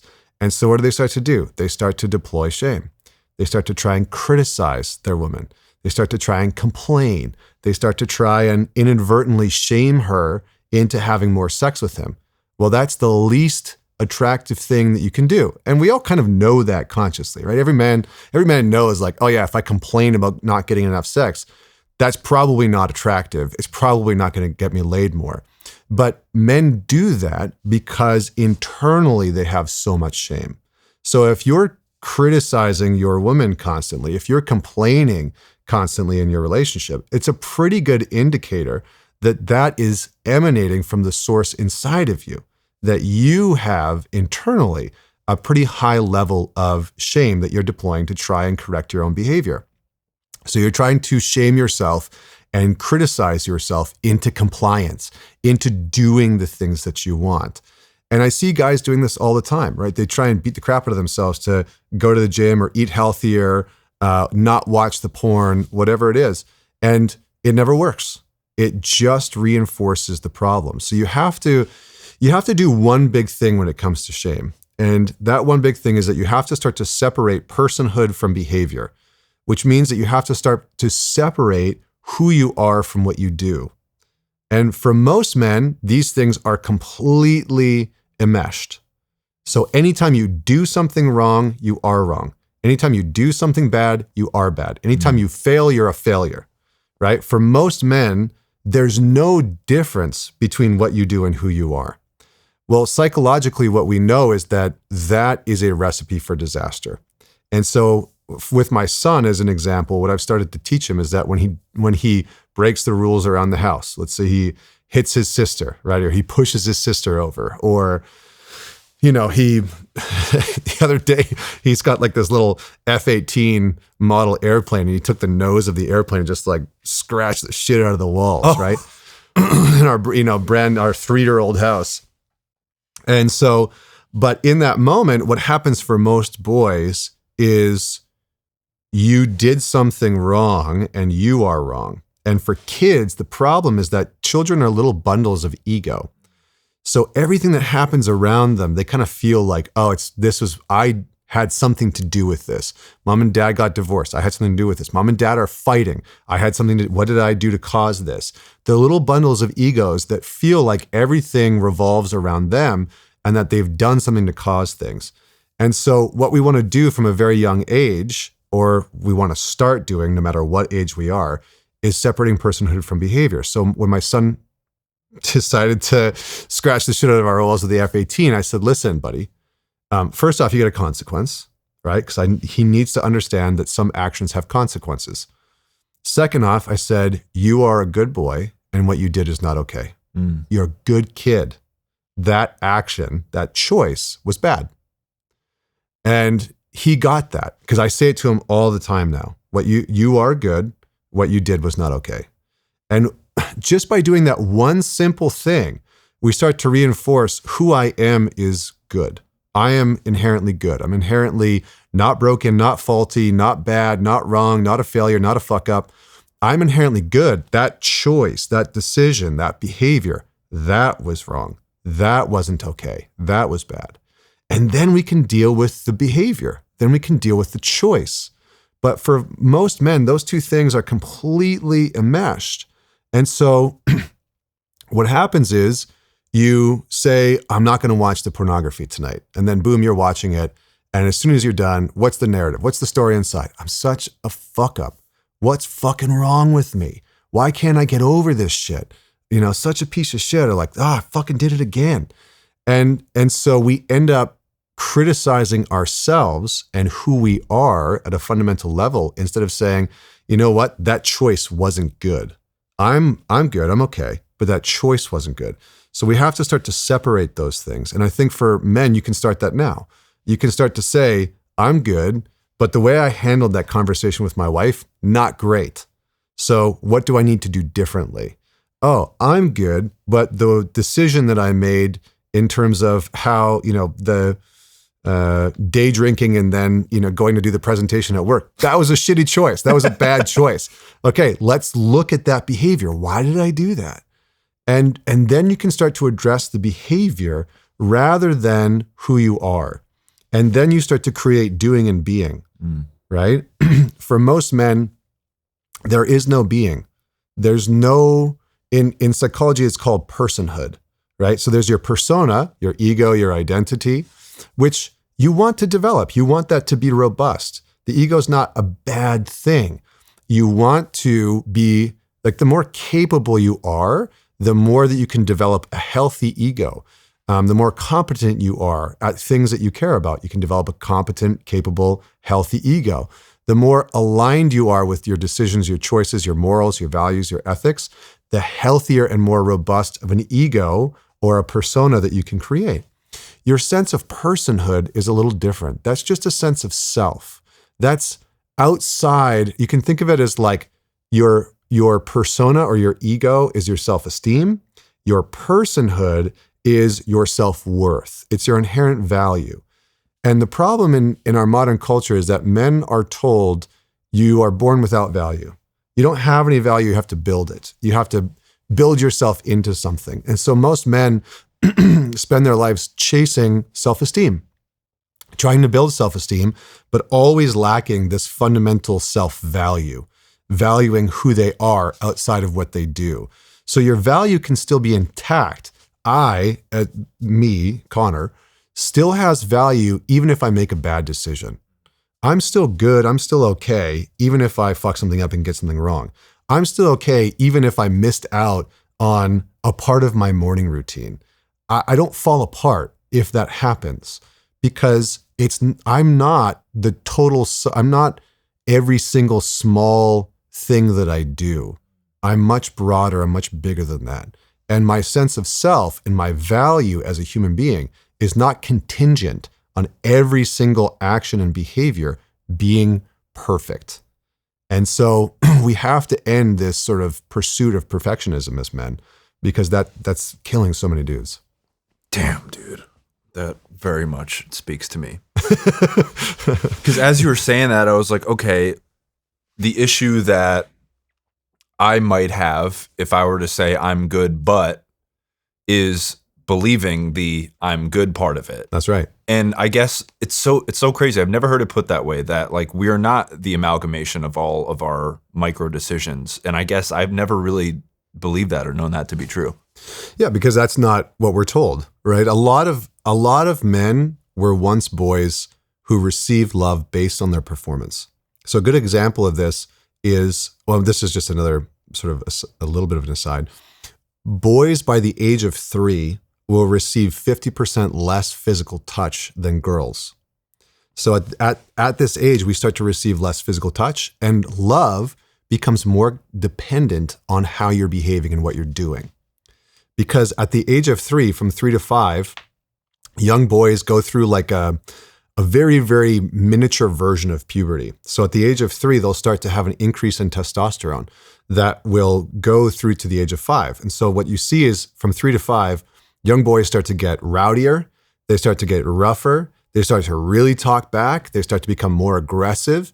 And it's in that phase where developmentally, what's happening is 2 big things. The question internally as a 3-year-old boy is, am I okay? And how well can I do things? So am I okay? Am I good? Am I healthy? Am I functional? And how well can I do things in the world? So this is where you see young boys starting to climb things and jump off things and build things. And what happens for a lot of young boys is when they start to act out, they're not met with the same kindness or compassion that young girls are. They're not met with the same tools to regulate their emotions. They are statistically, they're yelled at a lot more. They receive more corporal punishments than young girls. So they're spanked more, they're hit more, they're yelled at more, they're criticized more. And so what a lot of young boys start to experience during this age is, I'm not okay because I'm doing things wrong. I'm not okay because I'm doing things wrong. And that becomes very ingrained in this very young developmental age. And so as adults, what ends up happening is anytime you do something wrong, you say something wrong, you make a bad choice, you move back into this developmental space of feeling like a 3 or a 4-year-old who's like, oh, I'm doing something wrong. I'm not okay. I'm not all right. Must be something wrong with me. Because remember, kids are just little bundles of egos. And so we have to start to work against that as adults, as men, to say, I'm not just what I do. I'm still a good person. And I get this because for a long time, I really fundamentally thought I was broken. I didn't think it, I believed it. It was my core operating system. Something's wrong with me. I'm defective. I'm broken. I'm fucked up. Something is just off. And a lot of that, some of it was because of the decisions and the choices that I was making. I was doing bad things, and it was reinforcing that something was broken with me. But it wasn't until I started to do a lot of the work that we've been talking about, stop criticizing myself so heavily, stopped lying, started to move into this place of recognizing myself, validating myself, understanding, starting to respect myself and acting in ways that I respected, where I could start to see, actually, I am a fundamentally good person. I'm not actually broken. I'm making decisions and choices that are reinforcing that there's something wrong with me, because that's the story that I was told as a kid. That is a result of the trauma and the abuse that I experienced as a kid. So not every man who feels broken or feels defective has experienced trauma or abuse, but every man who feels broken or defective or lacks impulse control experienced something in childhood where the response to that was to merge his sense of self with what he does. He may have been the high-performing boy who, again, his dad, every time he'd bring home like a 95, it's like, where's the other 5%? Or he was criticized to perform. He was only loved when he would perform. This is a very common thing. It's a very common thing for young boys, right? You are praised, you are validated when you perform well, when you comply, when you do what you're told, when you get the good grades, when you do well at sports. That's when you get love. It's not often that, I'll give you one more example. A buddy of mine who's a pretty well-known celebrity was working with a therapist, and the therapist told him, you need to get a dog so that you can experience what it's like to be loved for no good reason at all. Yeah. Because the truth that a lot of men will have experienced is that many of them were not loved for no good reason at all. Many men were once boys who were loved based on what they did and based out on how well they did it. And that becomes conditioned into us to believe the only way I can achieve love, I have to get you to give a shit about me. That is the frame that most men are walking through the world with. I have to convince you to fucking care about me. And that's tragic because it's not true, and we have this community with like 1,200 guys in it called the Alliance. And one of the fundamental tenets that's in there is that you agree to give a shit about the other men that are in the community. Not because they've done anything for you, not because they, can help your life in some way, that they're going to be able to help you make more money or fix your marriage, but just because it's so rare for men to experience somebody gives a shit about me and I didn't have to prove that I'm worth that. And so I think we need more of that. We need more experiences as men where we have this disconfirming experience that I have to earn love. I have to build something to get love. I have to do things in order to be loved. And I understand that, I can hear the comments online. I can see the comments of like, yeah, but, a man has to build his value. A man has to, women still want men that have money and status and all that kind of stuff. And there's some truth to that. That's true to a certain degree, but it doesn't mean that you can't be loved just because of who you are. I think that gets missed. And I think that a lot of men really long for that, to have that experience, to just be cared for about somebody. And I think that many people do experience that they were loved as a kid. And so one of the things I'm committed to with my son is I'm going to teach him to be a high performer. I'm going to teach him to be exceptional. I'm going to teach him to be disciplined. And I'm going to teach him that even though he can do all of those things, I love him despite that. I love him just because he's my son. And so I say things to him all the time like, man, I'm so glad you're my son. I'm so glad you're my son. What a gift God gave me just by sending you to me. And I can't tell you how often I work with men. And when I'm sitting across from them, this could almost make me emotional. And I'm sitting across from them, and what I'm present to is the deep pain of some type of a father wound, an absent dad, a dad who was abusive, a dad who was critical, a dad who made that boy earn his love through performance, and sitting across from a man who was a boy that just felt like he was never really loved for who he was. It was always a test. It was always, I have to prove myself. And I think inside of most men as a boy that's just wanted to hear, whatever you do in the world, like, I'm going to help you. I tell my son, I'm going to help you be stronger than me. I'm going to help you be smarter than me. I'm going to help you win more than me. And I love you for who you are, no matter what you do. Out of all of those things, I think that's really what a lot of men are looking for. I can't tell you how many men I've worked with where I'll say the phrase, if I was your dad, I'd be so proud of you. Wow. And they just break, because it's just so many men. 1 in 4 kids in America are going to grow up without a dad in their household. 1 in 4. And when you look at the data, which I think we should talk about, it decimates boys. It decimates boys. The single most toxic, unhealthy, unhelpful thing to the development of men in our society is absent fathers. And we have a plague of it.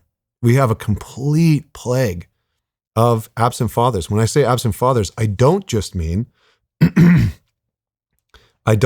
there's no dads in the house.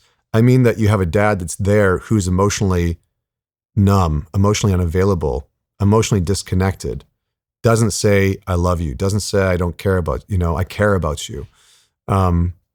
So there's sort of 2 big things when it comes to absentee fathers.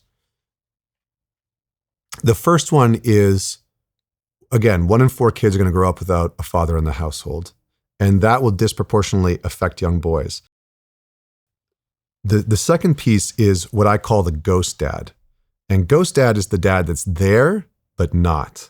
He's there, but not tangible. He's there, but not emotionally connected. He's there, but he doesn't teach you shit.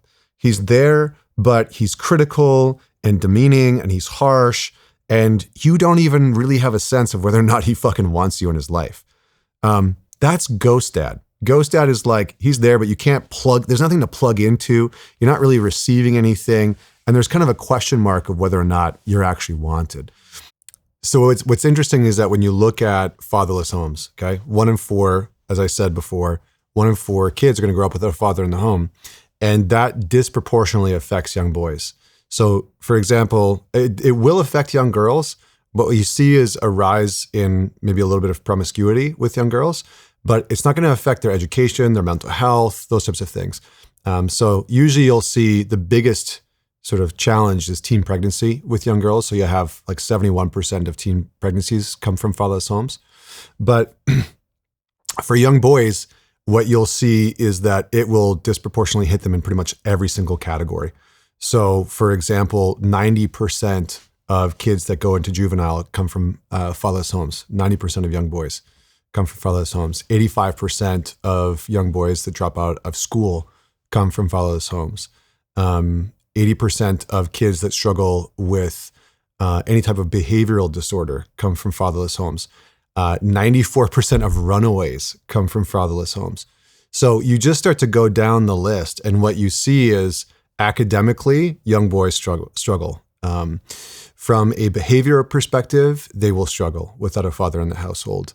And self-image, they're much higher.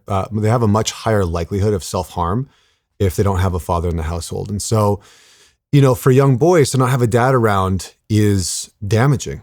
And we have, a society that has, largely not necessarily made it okay, but certainly hasn't tried to reinforce the value of having dad in the household and the importance of dad in the household.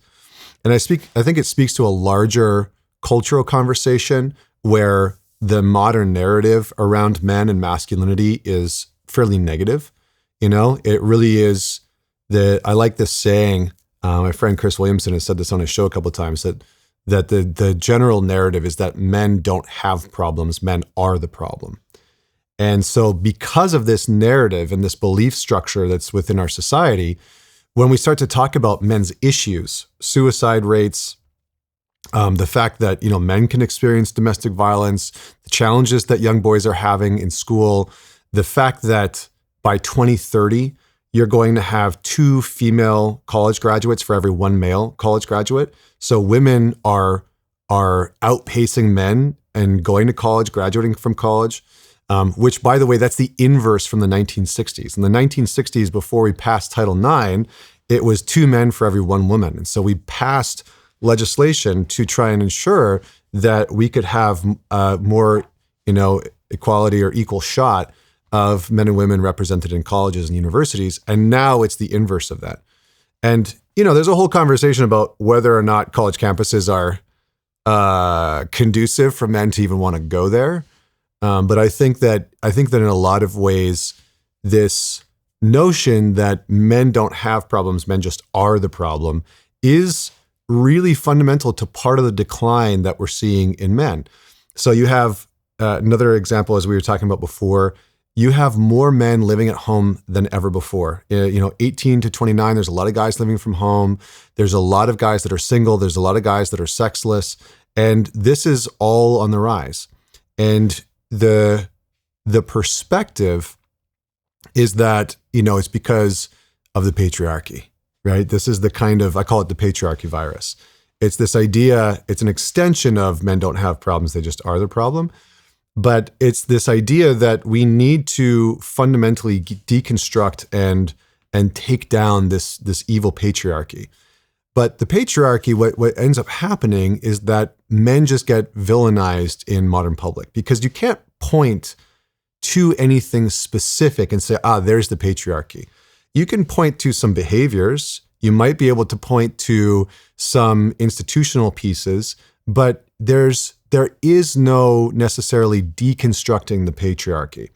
So the net effect of that is that things like hating men, disliking certain male behaviors, causing, spreading narratives that are sort of anti-male or anti-men, and all this kind of stupid shit starts to go out into the public. When I say stupid shit, what I should probably reference is things like mansplaining and things like manspreading. This all sort of becomes part of the cultural conversation. And the effect of that is that a lot of young boys look at the culture and the society that they live in today, and what they see is, I'm not wanted there, or I'm being blamed for the problems that exist, even though I'm a 16-year-old kid.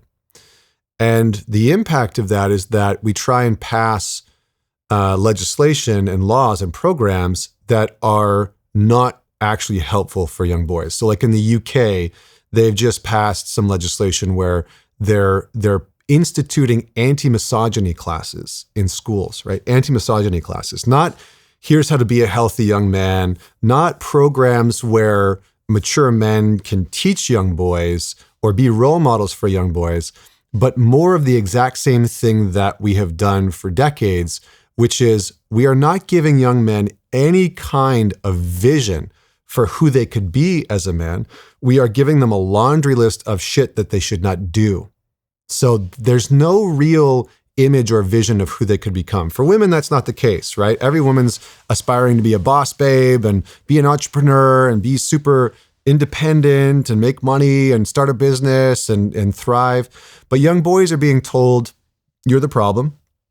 And not only are you the problem, but here's all the things you need to not do in order to be okay in today's society. And so for a lot of young guys, there's this kind of societal narrative that's telling them that they're bad and wrong. And then there's a complete vacancy of any type of male role model in their upbringing. So if they grow up, if they're one of those, 1 in 4 kids that grows up without a father figure in the household, well, guess what? There's no male role model at home. And then they go into an education system that's dominated by women, right? So you can go through grade 1 to 12, and depending on the state that you're in and depending on the school that you attend, 80% of teachers are female. And it's even more so in the younger grades, right? And so you can go through education with almost no contact with any type of male teacher or male role model. And then you go into a university institution that is becoming more and more and more female dominated, and you have no real male role models there. And then if you want to go and get some help or some support and you enter into, you go get a psychologist or a therapist, well, guess what? 80% of therapists are now female as well.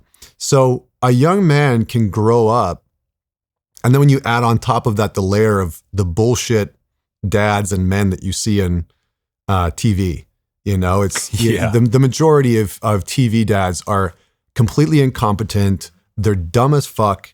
They are not the type of role model that you want to. They're a comedy, right? They're a caricature of something that is meant to be made fun of, and it's a kind of self-deprecation, but it's also a kind of underlying jab at the modern man. And so you can be a young man that really has a complete absence of any type of vision of who you can be as a man. So how are you supposed to turn into a man who's functional, healthy, contributing to society, likes himself? It's very challenging for a lot of these guys. And so what do they turn to, right? They turn to online figures that are saying, hey, your life's hard. Nobody likes you. You have to earn your value, right? They turn to the Andrew Tates, love him or hate him, like wherever you stand on him, it's not really relevant to what I'm saying. But they turn to those types of men because those types of men are saying, here's who you could be. Fuck what society's saying. Don't worry about what modern media, the mainstream media is saying. In fact, don't trust them at all. They're part of the matrix. And just trying to escape the matrix by making as much money as you can and getting as many women as you can. And so the reason why those guys are so appealing in many ways is because they're the loudest voices saying, here's who you could become. Here's some vision of what it means to be a man. And so I think that we just have this, partly we have this issue of any type of image, archetype, mythology, story, role model of what it means to be a man in our current society.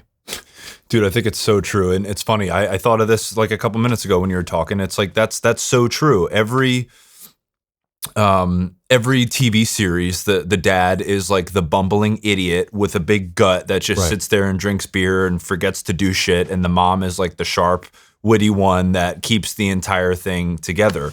And it just like, I don't know. It's like, what do people expect to happen if you tell men for long enough that they're the cause for all the problems in the world, and you make masculinity toxic, and you tell them all these things and you embed these things in their brain through whatever cultural tools, whether it's a TV show or whatever, like, what do you think is going to happen? And these men are going to check out. And you're talking about these percentages which are incredibly scary about men in whether it's just being sexless or not being in relationships, but I guess just to drive it home to people, like, what are the downstream effects of men checking out in society? Well, I'll give you one more stat, which is that right now there's roughly 7.5 million men that are of working age that are unemployed and not seeking work in America. Okay, it's just in the States.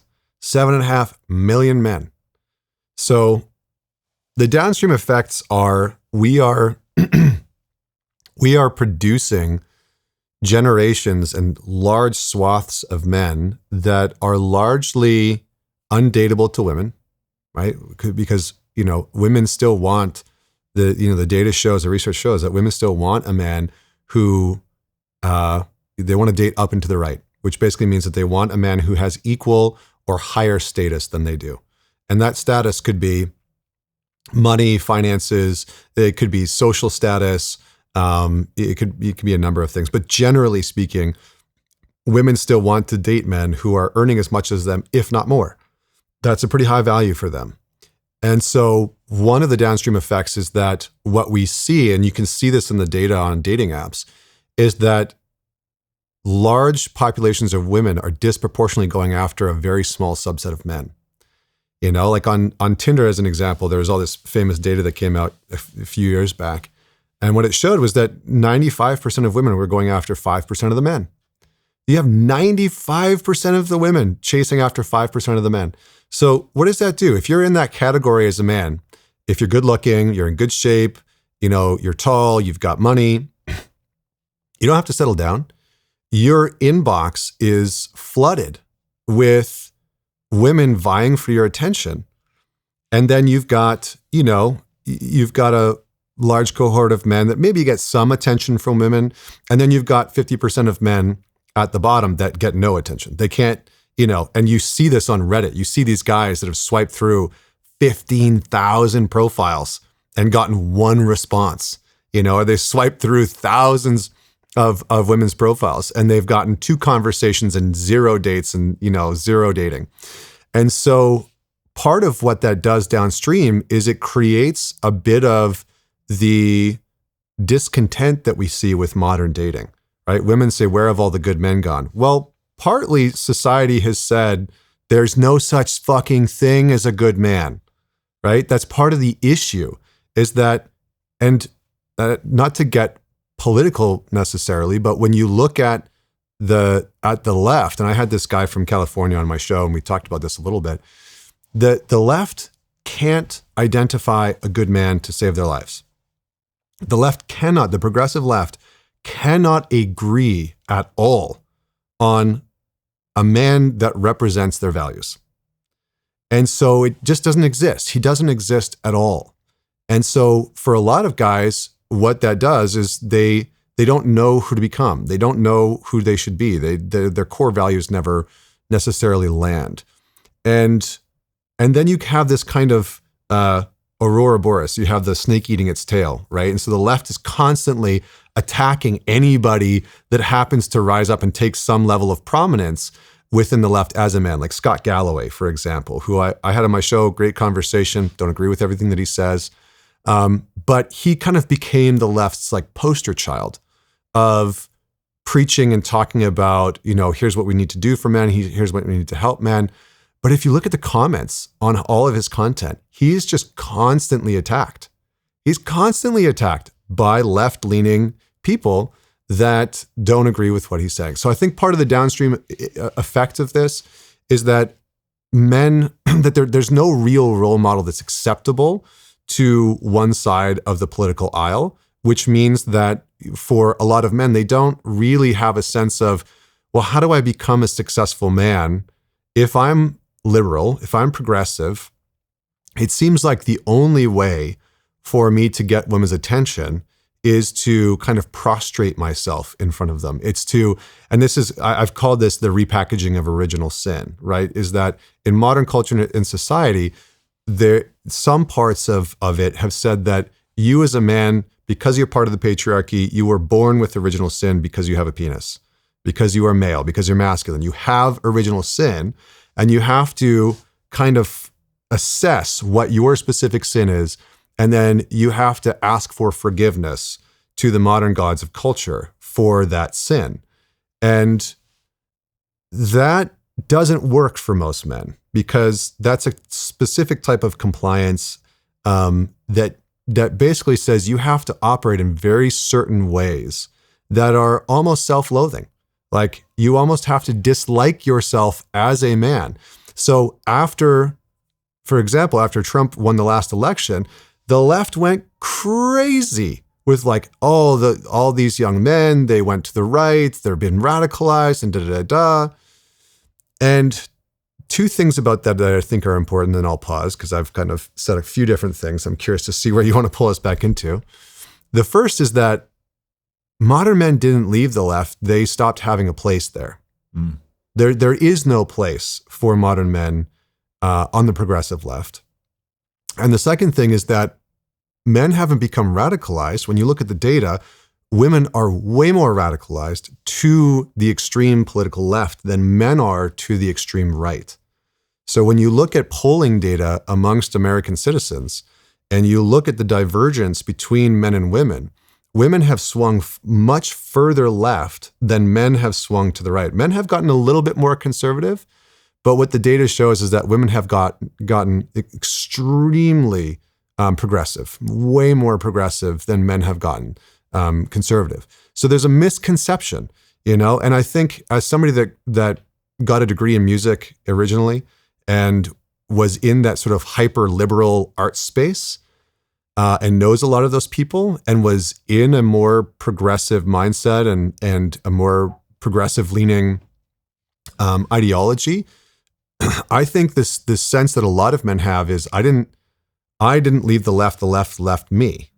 And I think that's the case of what a lot of men experience, is that there is no home there anymore. So the downstream effects of this, I mean, maybe we can come back to, I kind of like went off on that one, but I think that the right has become, for many men, the only place that they can exist that has some vestige of identity as a man, where you're not shamed for being a man. You're not seen as a problem because you're male. I mean, we're coming out of decades of writing, women writing articles about, would the world be better without men? What the fuck does that question even exist?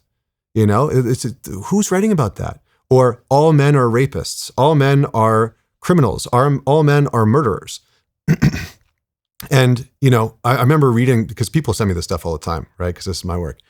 I've been sent articles from women questioning how they should raise their sons, knowing that their sons are probably rapists. Oh my God. So how can you, how can you be a young man in a culture and an ideology that's saying you're toxic and unhealthy and part of the problem because of your sex, because of something that's completely out of your control? Well, that's absurd. It's logically absurd. And so the majority of men are like, I'm not going to engage with that. I'm not interested in that. So I think that unfortunately, politics has hijacked a lot of this and it's infiltrated its way into our modern conversations. And it's infiltrated in its way into how we date. It used to be that, we dated along religious lines. And so, Catholics or Christians wouldn't necessarily marry or date a Muslim or a Jewish person. And now we date and marry along political lines. And so people are much less likely to be offended by one another's religion, and they're much more likely to be offended by who you voted for. Mm. So I know that was a long way from fatherless homes. No. and the impact, we can come back to that certainly. But dude, yeah, we should come back to that as like social media and dating apps. Like I'm single and I see a lot on dating apps that girls like in their prompts are putting like, swipe left if you're this or, which is like, why is that up front? Why is that like, for me, like even if I see a girl that I agree with her politically, I'm still swiping left. Cause if that's front of mind for you, then we're not aligned in that way. But yeah, like swipe left if you're not above 6 feet, or swipe left if you're not. Yeah, or if you're Republican, swipe left. Trump supporters, swipe left. It's like you're compromised. And dude, like as you were saying all this, and I don't really get political on the show either, but I think that the extreme ends of each side of the spectrum are incredibly corrosive. And you brought up the extreme progressive left, and I think that for so long now, I don't know really how long it's been, maybe 10 years, 20 years. It's a slow effect, but we've been browbeaten into saying things that we know not to be true. Like the progressive left can't even agree on what is a man and what is a woman, and they can't even say it, man. You see some of these people questioned like on the floor of the House, and it's like you can't even answer the fucking question. Right. So the reason I even say that is because we have been so herded and conditioned to look at the sky and see that it's blue, but have other people tell us like, no, the sky is green, and you go against what you see. And I think that that's a perfect parallel with men, is that if they're told long enough that, you know, their natural traits, their natural masculinity, things that are an objective positive for the world around them, if they're told long enough that they're bad, they're gonna go along with it. It just goes to, it's scary how malleable the human brain is. Totally. Yeah, and I think that that's why we have to return to a place of objective truth, you know. And Yuval Harari, love him or hate him, who wrote *Sapiens* and *Homo Deus*, in his book *Homo Deus* talked about how, which just means human gods, how we're entering into a time, which we are in right now, which is that we're entering into a time of intersubjective reality warfare, which just basically means that wars are fought in the realm of narrative. They're fought in the realm of story. And you see this with everything that's happening right now. It's all information warfare. It's all narrative warfare. And I think the best thing that a man can do for himself is, this is why I said, I think the game of truth, of trying to get to as close of a truth as comfortable as possible, even if it's uncomfortable, is extremely potent. Because if you are living in the realm of following story and having story and narrative be your truth, then that's a type of dissociation. That's a type of confusion, and it's a type of psychosis, right? Like when you look at psychologically, you look at what psychosis is, it's that you're disconnected from any type of objective truth and reality. That's actually what psychosis is. And that you start to see things, feel things, experience things that actually aren't there. And unfortunately for our time, AI and social media and, you know, mainstream media make it very easy to separate people from observable objective truth and put them into a form of reality that is purely story-based, that is purely narrative-based, that isn't based in actual objective, measurable, quantifiable truth. And when you do that, you're manipulable, because the story can just change. The story can always change. The narrative can always change. And so you don't have to have any concrete proof or evidence. It's just whatever the story is. And this is, I almost even don't want to say this. I'm going to say it and then we're going to pop out of politics, okay? I'm going to say it and then we're going to pop out of politics. Get it off your chest, Connor.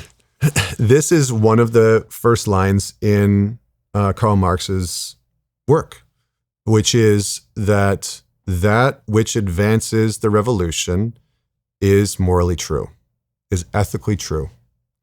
Meaning, objective truth doesn't matter. It's only about whatever moves the revolution forward, whatever moves forward the political movement. And so you can kind of see this happening in some way where objective truth and reality and the things that we can measure and quantify and see and that we can all agree on have become malleable and changed. And there's people that have completely gone into that realm and they just live in intersubjective truth and reality. It's whatever the narrative is today, and it changes constantly, right? And we can change words, we can change definitions, we can alter anything that we want to be anything that we want. And we can even have words and definitions be completely undefinable and circular, right? Like, what is a woman? A woman is whatever somebody wants to identify as. Not a definition at all.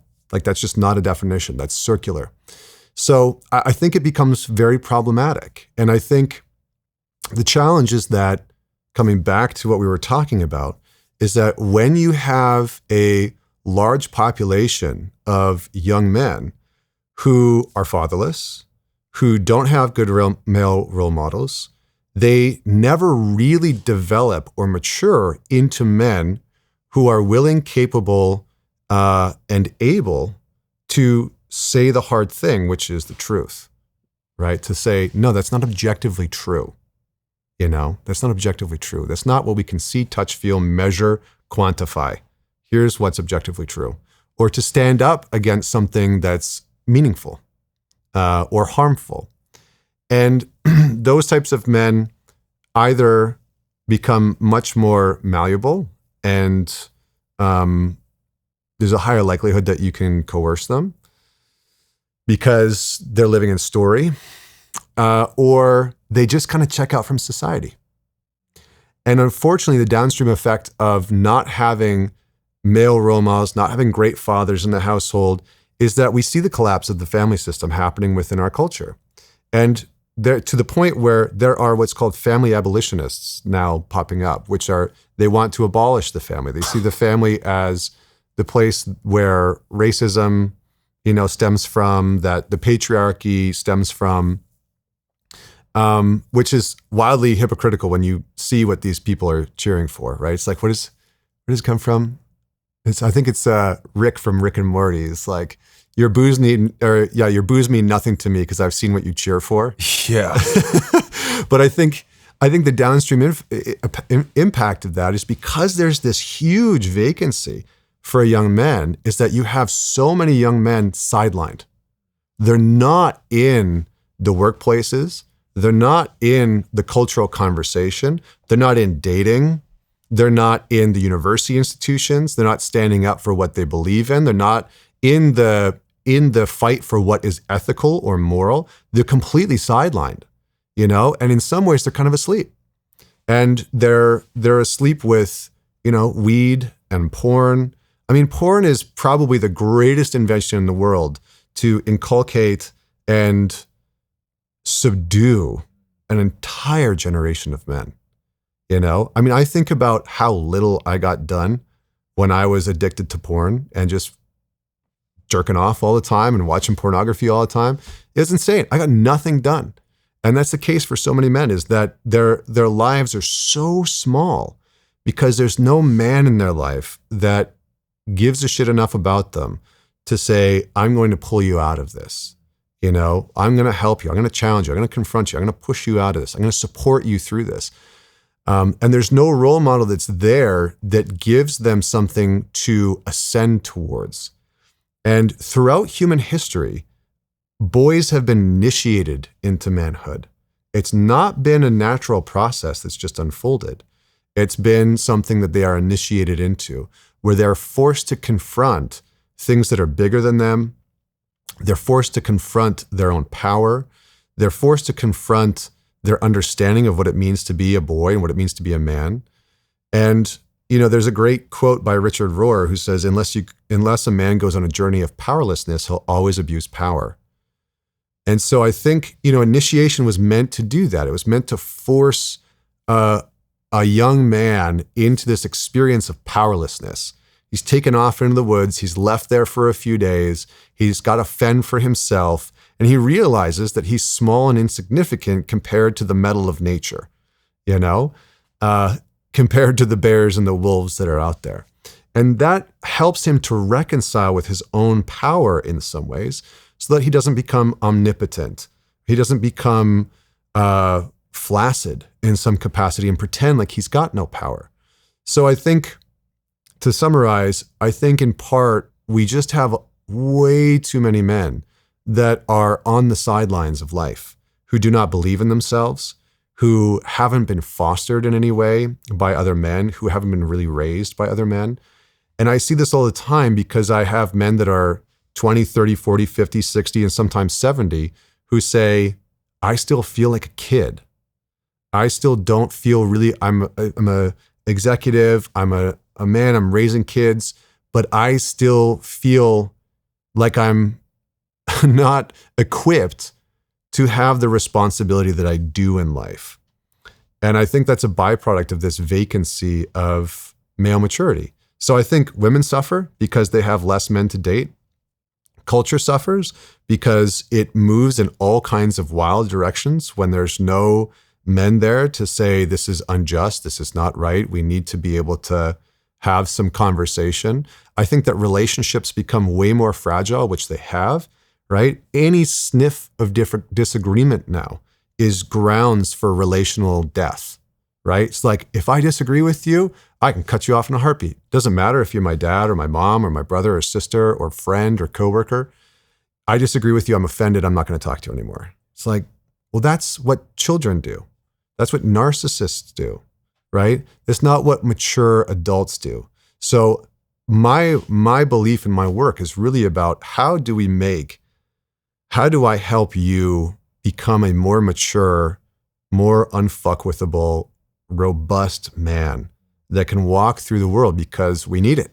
We just desperately need it. And we don't need more men to just go and die for wars. We actually need men who are capable and competent of pulling our culture and our society back together. And what that requires is relationality, in my opinion. I think that requires a deep sense of relationality. It sounds like men are becoming and have become very docile, right? And whether you think that that's all intentional is not. It is relevant, but it's not relevant to the path forward. Yeah. But the tools are still the tools. There's weed, there's pornography, there's the narrative out there that men aren't shit, and of course men are checking out. And it contributes to when things come up, when they say, the sky is green, most men are just like, dude, I got enough fucking problems in my life. Yeah. And they don't want to deal with it. And I get it, right? And again, there's plenty of reasons for things. Maybe they're getting a paycheck from some corporation and they can't say what they want to say because their financial well-being and their family is tied to that paycheck. So right. I'm not shaming people for not speaking up. I'm just like calling out the fact that this is the environment. So just to wrap up on this point, like what would you recommend, or like what's the path forward for men to kind of take back that, I don't know, whatever you want to call it. Clean up the lies in your own life. Like, start to tell the truth on yourself and do it in a way that might feel uncomfortable, and start to just seed in some more of these truths into your life. Like in your relationship, saying the thing that you've needed to say. Maybe it's, hey, I don't like when you speak to me like that. Or I don't like that you say that thing to me. Or I don't like that you say that thing about me. That's actually not okay. And just saying the thing that's true about what you need or what you want. Maybe being able to express more of who you actually are, right? Saying, what's true about me is I want to go and work out more, and committing to that in your relationship, in your life. But starting to just speak the truth more. It doesn't mean that you need to go on social media and go on campaigns and, rail against the machine or start talking about the Epstein files or anything like that. It's actually, what I encourage men to do is reconnect to your circle of influence. Reconnect to the things that you have direct control over, because the problem with modern society is that you are inundated with a whole bunch of shit you can do nothing about. What can you do about the Epstein files? Nothing. What can you do about the war in Iran? Nothing. What can you do about the war in Ukraine? Nothing.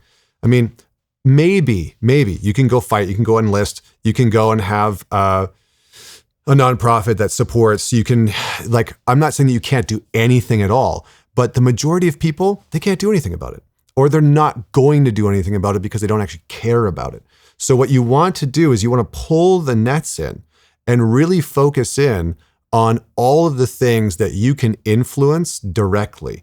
And what you can influence directly are your actions, your choices, your decisions, how you talk to yourself, and whether or not you are committed to speaking truth into your life. And so that's where I would start. That's what I really encourage men to start. If you clean up, and this is what started to change my life, is these two things: speaking truth instead of lies and falsehood, and shifting the way I spoke to myself.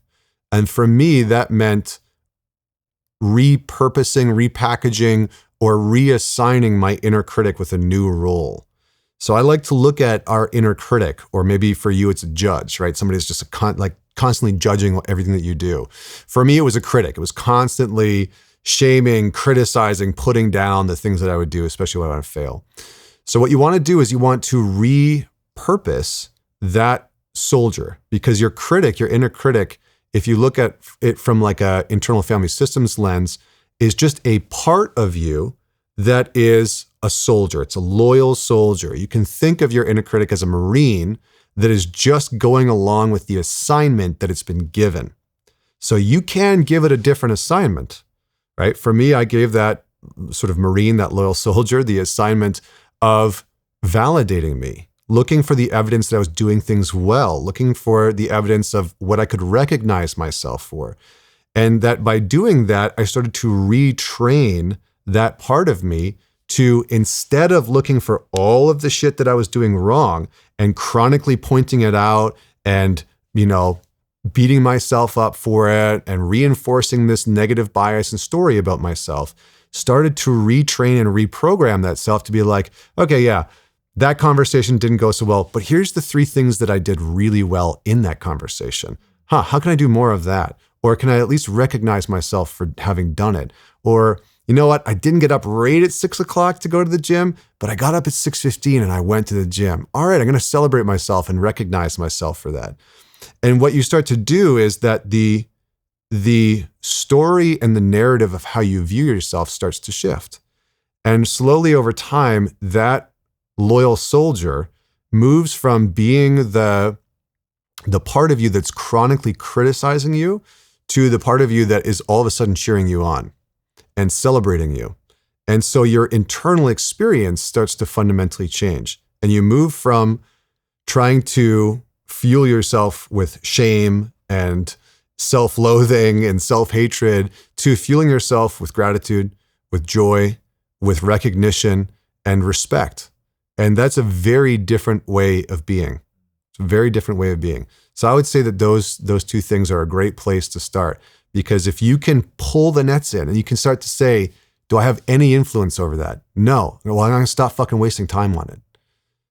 So the last thing you can do is take a piece of paper, put a line right down the middle, and put on the one side all the things I can influence, and on the other side all the things I cannot influence. And what you're going to find is that the things that you can influence are much smaller than the things that you can't.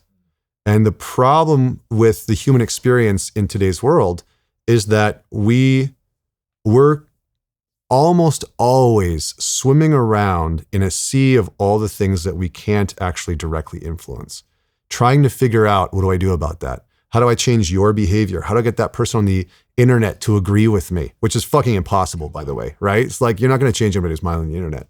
So you have to start to bring all of that energy, all of that psychological bandwidth back into focusing in on, what can I actually control? What can I influence? What decisions can I make? And then focus in on that. And when you start to do that, you have more vitality to curate your life in the way that you want. And it doesn't mean stick your head in the sand and ignore global affairs or geopolitics or anything like that. You can still pay attention to those things. But it's just that you stop. This is what we as men do. You stop trying to figure out, how do I solve this massive global problem that I have no say in, unless you're going to go become a politician or a general or something like that that's going to influence it. So look at the things in your life that you can influence. I think that's great advice, and it's true, man. I think that's a recipe for insanity, is trying to wrap your arms around all these different things that you can't control. And I think the things that are within your control become out of reach and fall by the wayside. But the one thing that I would throw in is like I said, I have an incredibly harsh inner critic. He's a massive dick, and he's always there. And something small and not small, something that's become a very important piece for me is just the awareness on the front end, right? Because for me, like, a lot of things happen on a subconscious level, and until you can wrap your arms around that and identify when it's actually happening, then there's no way to course correct. Yeah. So for me, something I do is, like, when I say something stupid or do something stupid, I'm like, oh, you fucking idiot. And then, like, and it could be like, sometimes it's in jest, like, oh, you idiot, like, like whatever. But now I'll catch myself saying that to myself and be like, no, no, that's not. So again, like just the little things and becoming aware of those things. So I'm glad you. Pattern interrupts. Yeah, I mean, the other thing that can be helpful with the inner critic is understanding its origin. So yeah, I've worked with thousands of men on this, and the big thing that I've seen is that there's sort of two origins to the inner critic. The first origin is that you were taught it. So it's somebody else's voice that has become a part of you, okay? Mom, dad, a step-parent, a grandparent, a teacher, but it's somebody else's voice. So what you can do is you can start to write down all the things that you say to yourself.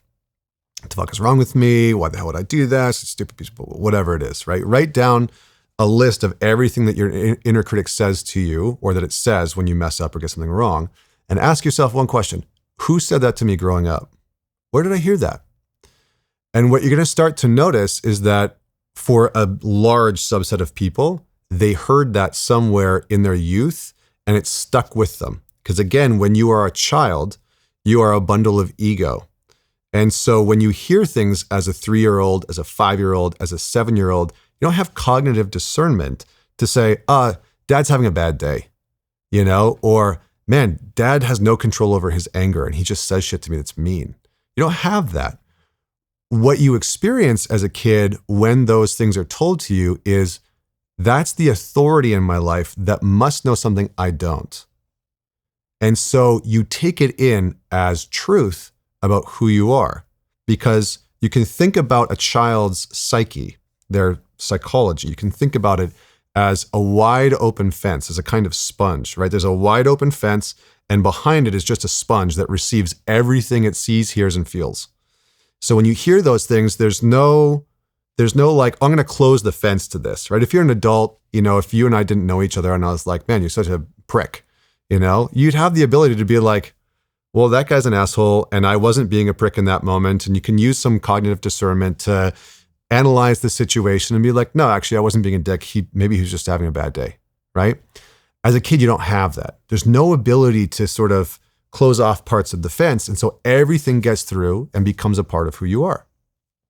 So that's the one big one, identifying who said those to you in the beginning so that you can begin to create some distance and space from that voice and from that person cognitively, right? As Jung said, we cannot heal what we cannot separate from. So sometimes it actually is necessary for us to have an understanding of the origin of that narrative, of those words inside of ourselves, so that we can start to create some space for them and be like, oh, that's not me, that's dad's voice. That's not me, that's mom's voice. Okay. For me, it was my stepdad. It's like, oh, fuck, that's not me, that's my stepdad. Okay, shit. Do I want to keep talking to myself like my stepdad did? Absolutely not. Am I going to treat myself like he did? Absolutely not.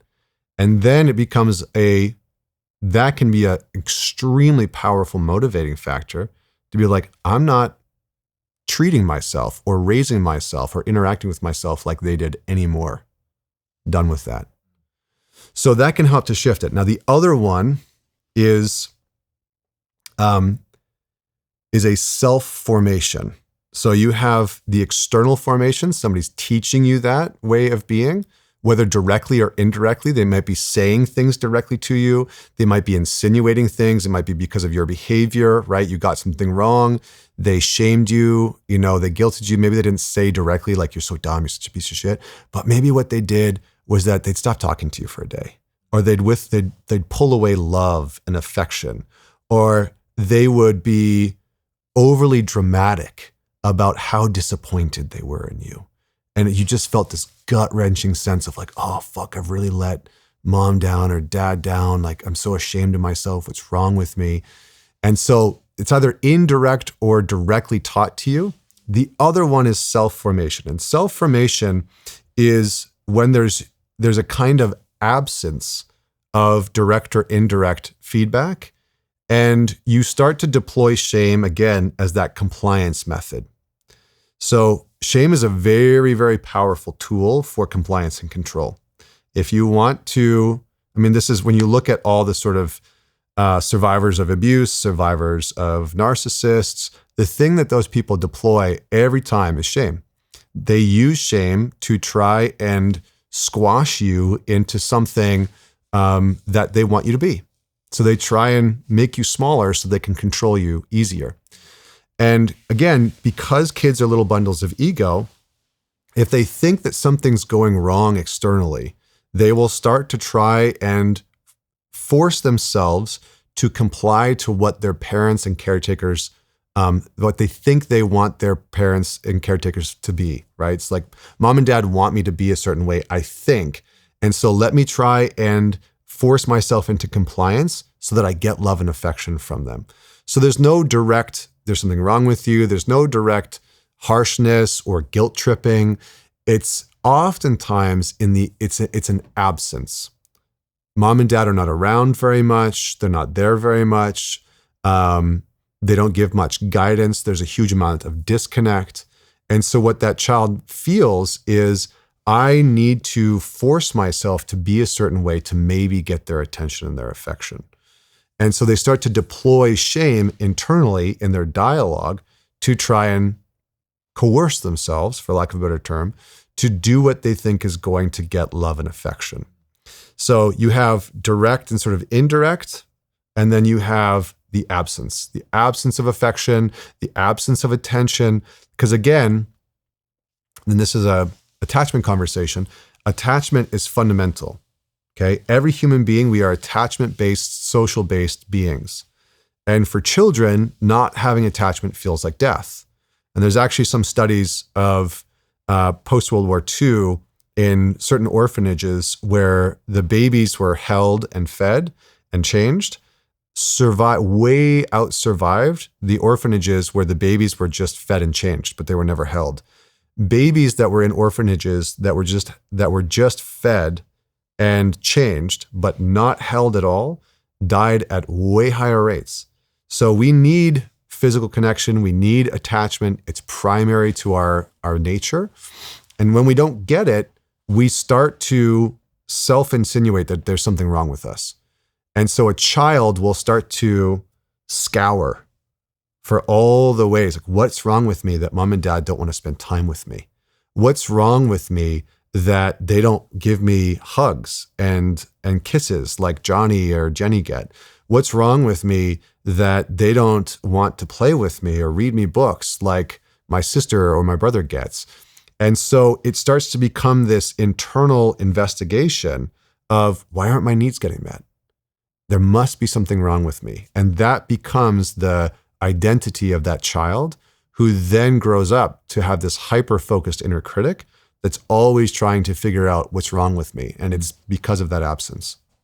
That's fascinating. Yeah, the root cause analysis can be difficult. And especially if it's like repressed stuff, yeah, I would imagine. Dude, like this is fascinating. So you'll have to come back, and when you do, we'll talk about my own. I gotta think about it. Maybe we'll put you on the hot seat. Because my parents are like, again, I don't want to go down this tangent, but my parents are like the best in the world, and I had a very anomalous childhood in that, like, they're the best. But anyway, I wanna talk about some of the, you alluded to before in terms of like social media and modern dating. You alluded to having too many options, essentially, Mm-hmm. which is, I think, I don't know if it's a huge problem, but like, you know, I would imagine there was a time when maybe our parents' generation, when they dated each other, if there was some perceived flaw or maybe, I don't know, they would stick with things for longer. Whereas like, if you or I are single guys and we have this phone in our hand with 100 other options, Mm-hmm. then it's kind of difficult to kind of stick with something if you're being told that, you know, you should get everything out of one partner and it's going to be the perfect person. So Yeah. I know that's kind of a mouthful, but like, I guess, what have you seen in terms of social media kind of falling in or dripping into modern dating? Yeah, I mean, social media has put us into contact with this kind of infinite optionality that exists. And for men and women can do different things, you know. For some women that go on a dating app, and I almost hate to like use rankings, but we'll just do it anyway. You know, if you're a woman that goes on a dating app and you're a 7, men are much more likely to date down or sleep down. So if he's like an 8 or a 9 and you're a 6, he'll probably have a one-night stand with you. He'll probably hook up with you. He'll probably sleep with you. Women don't do that. If a woman's a 9, she's not hooking up with a 6 just for fun, because men and women experience reality fundamentally different. Women are constantly saying no, and men are constantly trying to pursue, right? So the crude way of saying it is like, no, maybe I won't do it that way. But like, women are constantly in rejection mode. So they're scanning. They're trying to figure out, are you somebody that I want to date, that I want to have sex with? And men are almost always in the pursuit position. So men aren't used to, and most men don't really have the experience of being hyper pursued by a lot of women. That's not the case for the majority of men. The majority of men have to work. They have to show themselves. They have to showcase themselves in a certain way. They have to approach lots of women and get rejected many times. And, it's not the case that, a man can just walk into a bar and walk up to a woman and say like, hey, I'd like to get laid tonight. I'd like to have sex tonight. Are you interested in that? Most women that are attractive enough can walk into a bar and walk up to a lot of guys and be like, would you like to come home with me tonight? And she's going to get a yes somewhere along the way. If she just goes up to 10 men in a bar, the likelihood of one of those dudes being like, yeah, okay, absolutely, is going to be pretty high. So in some ways, we just have inverse experiences. And those inverse experiences, what they do is they create a version of reality, a version of how we have to move through life, of how we acquire mates in very different ways. And I think what social media has done has added this huge wrench into that structure, which has, the wrench is kind of twofold. The first one is infinite optionality, right? Men and women can see, holy shit, there's so many options. I remember working for Apple, and one of the guys that worked with me on his breaks would just sit there swiping through his entire hour-long breaks, like every fucking day. And I was like, dude, what are you doing? Just DMing women and, and talking to women and trying to set up dates. And like, that's all he did. And he could never settle down, right? And it's not because he had so many women coming after him. It's just that there were so many women that were a possible option. What if I could get that one? What if I could get this one? It's like having the money to buy every car that you want and then not being able to decide because you're just like, oh, I could have all of these cars. Well, which one am I going to like? Which am I going to enjoy? And so that infinite optionality has also made it so that for most women, when they get into a relationship and they start to date you, in the background of their mind, if they've had a lot of options in the past, because you have to remember, for most of these women, their dating app experience is so many men saying, yes, yes, yes, yes, yes, yes, yes. I'm interested, I'm interested, I'm interested. And so for them, their experience is, I have to say no hundreds or thousands of times and find the one yes that I'm interested in. But for them, when they get into a relationship, their experience is, I know how many men are interested in me. So you better be fucking exceptional because I know how many men have swiped yes on me. It's thousands, right? Or tens of thousands, and they talk to me and they send me messages and, whatever it is. So it's just created this bit of a cycle where we see the options that are out there. It's caused a kind of fragility in relationships where if we disagree, we just cut things off. I can go and find somebody else. And I think, again, politics has infiltrated dating and relationships to a degree that I think it never has before, where you see, I don't know if you saw this polling data. I thought it was interesting. They polled male and female Trump voters and male and female Kamala Harris voters. And what they found was, and they were polling them on their values. What did you value most and what did you value least? And there was like 20 different values. In the candidate or in themselves? In themselves. Okay. And so it included things like making money and, having kids and getting married and those types of things. So men that voted for Trump, their number one value was getting married and having kids. Starting a family, I think, was the category, was the value, which I thought was shocking. And for female Harris voters, that was third last, right? So you can see that this value spread has caused a complete mess in modern dating, where you have a ton of value discrepancy, where there's a lot of men that are wanting to, start a family, get married, have kids. And there's a lot of women where that's just not a priority for them because, maybe they don't like the guy because he voted a certain way, or they're prioritizing their career for a certain period of time. But for Harris voters, the number one value was financial independence. That was their number one value, was financial independence. So you have this huge discrepancy where men and women's values have become further apart. And I think what that's doing in some ways is it's causing people to, one, have higher expectations of what their significant other should be. So you have the therapy speak and the therapy industrial complex sort of, and social media telling people that your significant other should play every role. They should be your best friend. They should be your therapist. They should be your lover. They should be your cheerleader. They should be your business partner. They should be everything to you. And that's just never been the case, and that's not necessarily what we want our significant other to be. So I think social media has skewed it in a lot of different ways. And I think that people's value systems have gotten so far apart. Mm. So, and you mentioned before about the optionality kind of, it might be a little reductive, but leading to issues around commitment. Mm-hmm. So do you think that, and you used the car example, right? And I think it would be different if we could just return the car if we didn't like driving it every day for the rest of our lives, but we kind of got to sign a contract that says forever. But also, like, we are so fucking bad at marriage. Mm-hmm. It's like 60% of people get divorced. And then you have to account for how many people in that remaining percentage base are staying together for the kids. They're staying together even though they're unhappy because they're repressing all the truths that they're not willing to face. So do you think that is kind of part of it, that like the issue is committing and just sticking to one decision?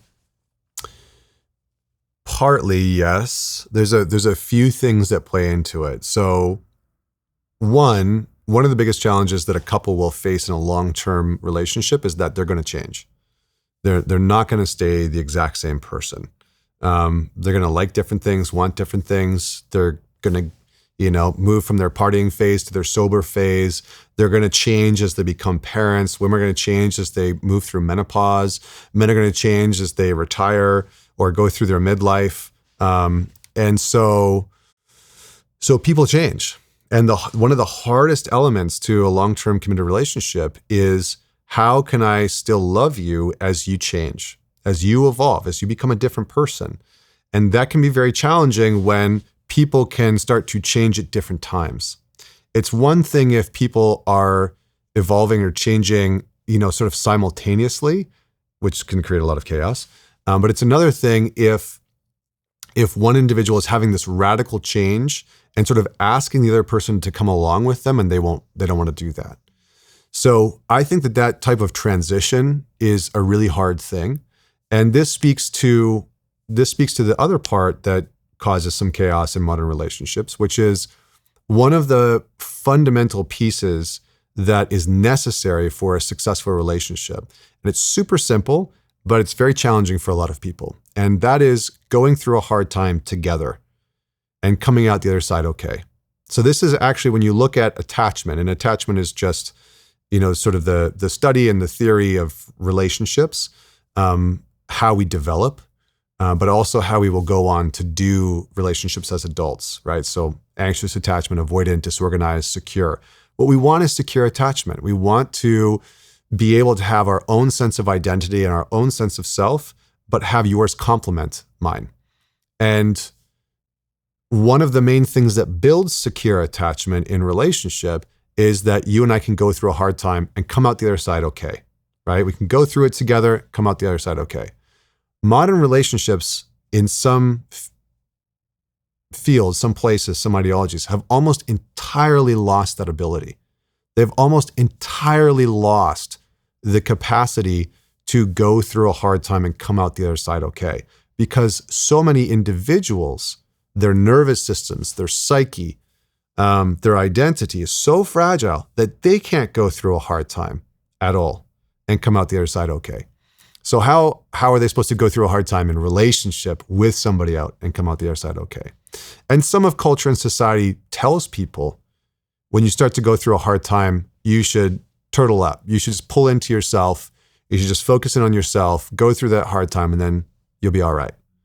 But we want to maintain relationship through the hard times. So and for some people, and I'll give some examples of this because I think it's important. For some people, expressing sexual desire can be going through a hard time, saying, hey, I want to explore this in the bedroom. Or, hey, I'm not really super satisfied sexually, or I want to do this role play. That can be a hard time, or saying, hey, I don't feel like we have enough physical touch in our relationship. I'd love to, hug more, make out more, or hold hands or whatever it is. That could be a hard time, just expressing that. Setting a boundary with your significant other. That could be a hard time. What I was talking about before. Hey, I didn't like what you said to me. That wasn't okay with me. It's not all right with me when you talk to me like that. That can be a hard time. So there's many different versions of it. It's not just life happens, right? Our kids get sick and that's a hard time. That's only a part of it. The real crux of going through a hard time is when you start to really let yourself be known in the relationship, when you start to express your needs, your wants, your desires, what's not working for you. That's what really creates a hard time relationally. And that's what couples have largely become, I was going to say defective, that's not the correct word, have become deficient in, right? The skill of going through a hard time together has really been eroded because partly our culture says that you shouldn't need to do that. It should just work, or at the sign of like, I did like a little rant on this, I won't say who it was, but this woman that I know online who talks about relationships. And she was talking about how when she goes on her first dates, she basically tells that man exactly who she is. She's like, this is exactly who I am. This is the trauma that I've been through. I'm an extremely strong feminist. And if you don't like it, then I'm not interested in the rest of this, right? And and then she has a series of questions that she asks the man, like literally 30 to 50 questions. She lists them all out and she's telling other women to go do this, right? She's telling other women, this is the dating strategy that I'm using. And my question was, how's that working for you in a long-term relationship? 'Cause she's almost 40. She's never been married. She's never really had a long-term relationship. I'm like, this method doesn't seem like it's fucking working,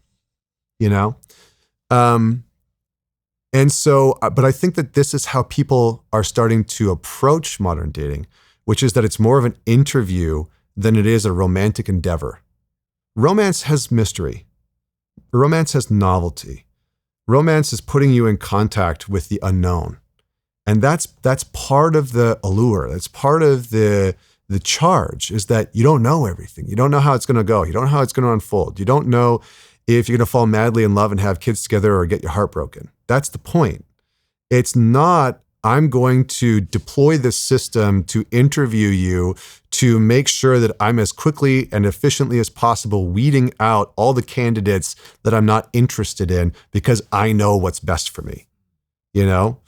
I think that and this is the last thing I'll say, I think that we've moved into a place, like I always tell men, you know what you want, but you'll never know what you actually need until it shows up in a partnership. Most men think they know what they want. Okay. They want somebody that looks a certain way or behaves a certain way or acts a certain way, says certain things, believes certain things. Maybe they like blonde hair, blue eyes. Maybe they like, black hair. Maybe they like certain ethnicity. Maybe they like skinny. Maybe they like thick. Well, who knows? But most men have preferences of what they want. But you don't know what you need in life until it shows up. And maturity is having the humility to say, I don't always know what I need. Because as soon as we say, I know exactly what I need, we're being omnipotent. I know everything that I need. And I think one of the challenges that social media has indoctrinated people into believing is that they know everything that they possibly need. So there's no room for nuance. There's no room for mystery. There's no room for romance. It's dead. It's almost completely gone. Because if I'm interviewing you for a date, instead of having a curiosity of who you are as a human being, then I'm not interested in romance. I'm trying to hire an employee. And I think, unfortunately, what social media has done is taught people how to interview for an employee, interview for a life partner, not to let the sort of mystery of love and romance unfold. And it doesn't mean that you should be blind. It doesn't mean that you should have choices and preferences and standards and all that type of stuff. But there has to be some mystery.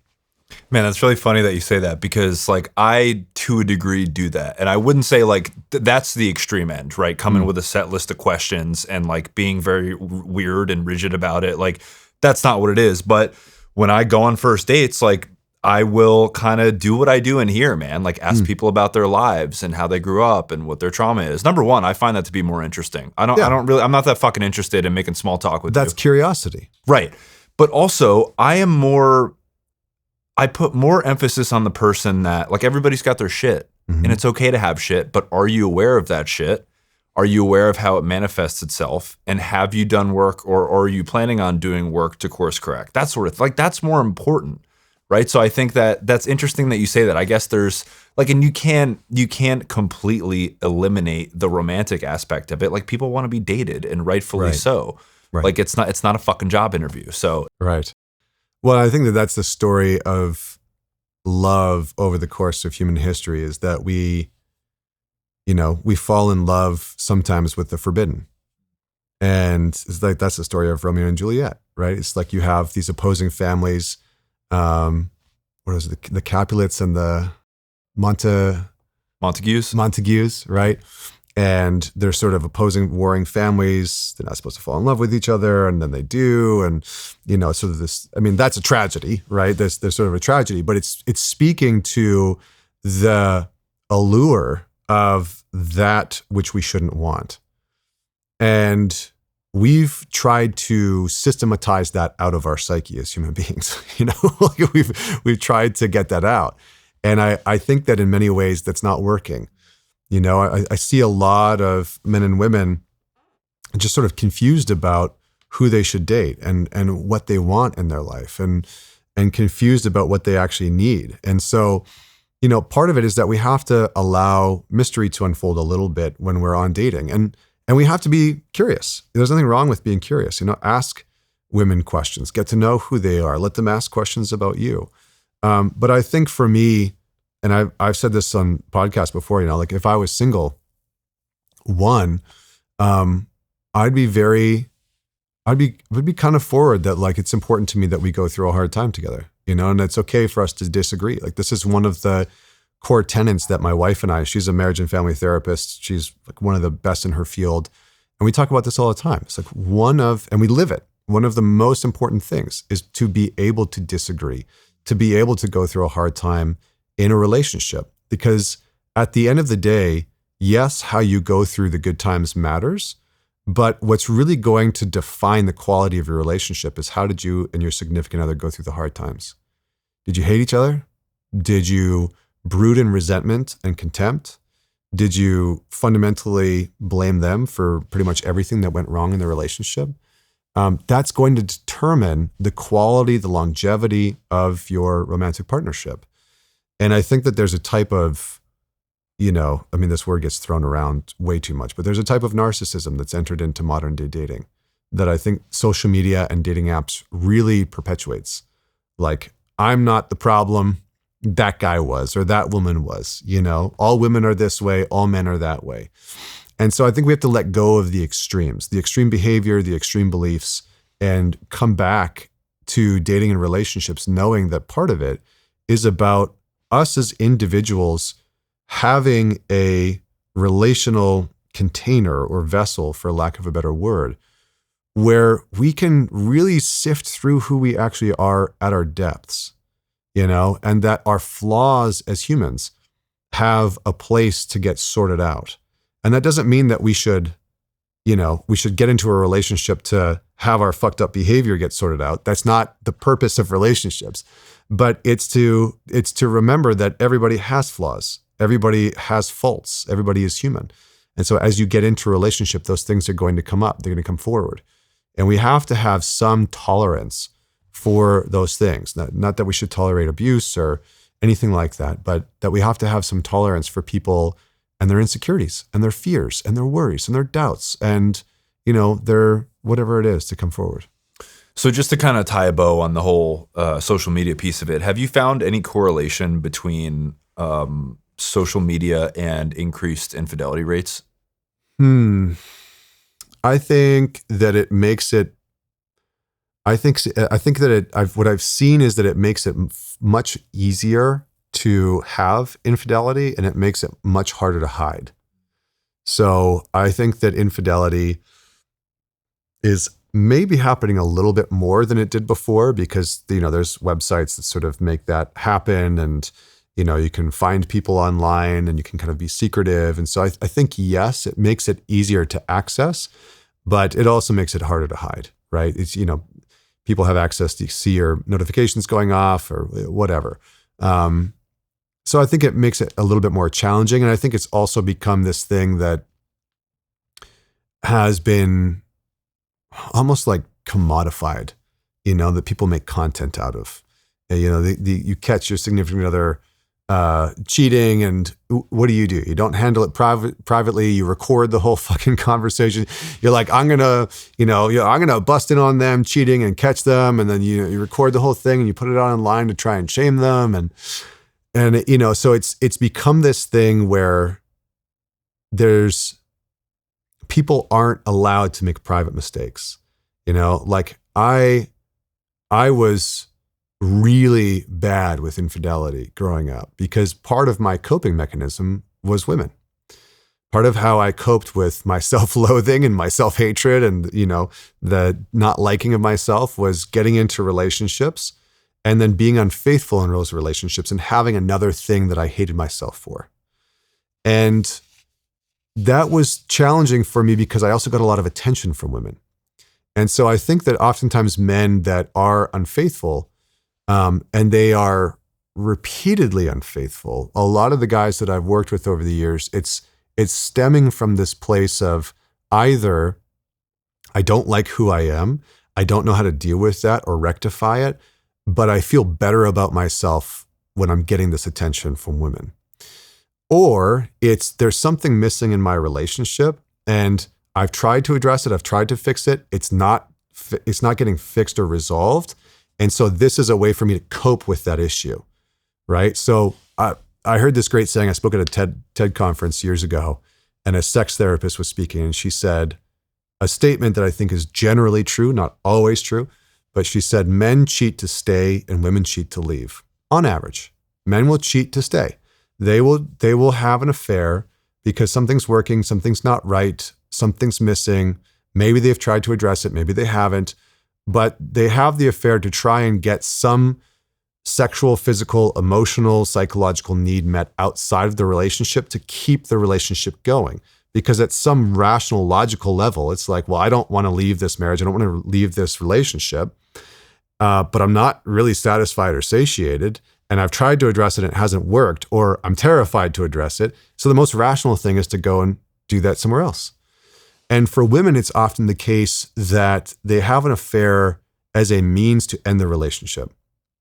Maybe they don't want to end the relationship directly. Maybe they've tried to end the relationship and it hasn't really worked. And so the affair, or they see the relationship as not functioning to such a degree that they want to leave the relationship, but they don't necessarily have the courage to just end it because it's complicated, there's children involved, or they've tried to bring some level of dissatisfaction for it and it hasn't worked. And it's like, okay, I'm done. And so they go and have an affair. And I've seen that be true a lot of the times. I've seen, and of course there's exceptions to that where that's not true, but the majority of the time that seems to be what's happening. Is that men are having an affair to try and maintain the relationship, and women are having an affair to try and end the relationship. So that's something that is also that I'm sure you see a lot of is sexlessness in relationships. More than people think. Yeah. It's actually surprising. Dude, was that Esther Perel you were talking about that said that? Yeah. Yeah. She's awesome. Yeah. And I think it might have been her who talks about this that I heard it from, but that it is very, very common, and the amount of time that passes between like the last time that couples had sex is pretty astonishing, even for the couples that are maybe not even married yet.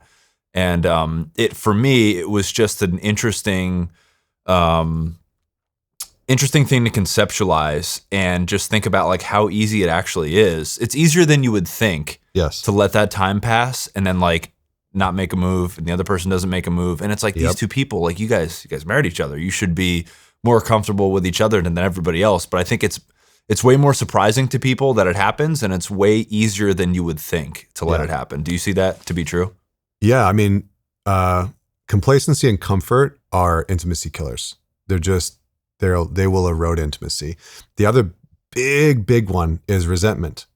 If you are in a relationship, one of the most fundamental truths and things that you need to become aware of is doing everything in your power and capacity to not allow resentment to build up between you and your partner. It will kill your relationship. It will destroy it. Contempt and resentment are poison. They're just poison. They are toxic for intimacy, and they are completely corrosive for any type of sexual expression. And unfortunately, what happens a lot of the time is that this starts to build up, right? Is that either people fall into this comfort trap, they become complacent, there's no real like routine of trying to keep things alive, and exciting or spontaneous. You don't continue to explore, and you fall into this pattern of having the sort of same type of sex or the same type of routine. And what ends up happening is that people fall into this comfort pattern, and then it just happens less and less and less and less.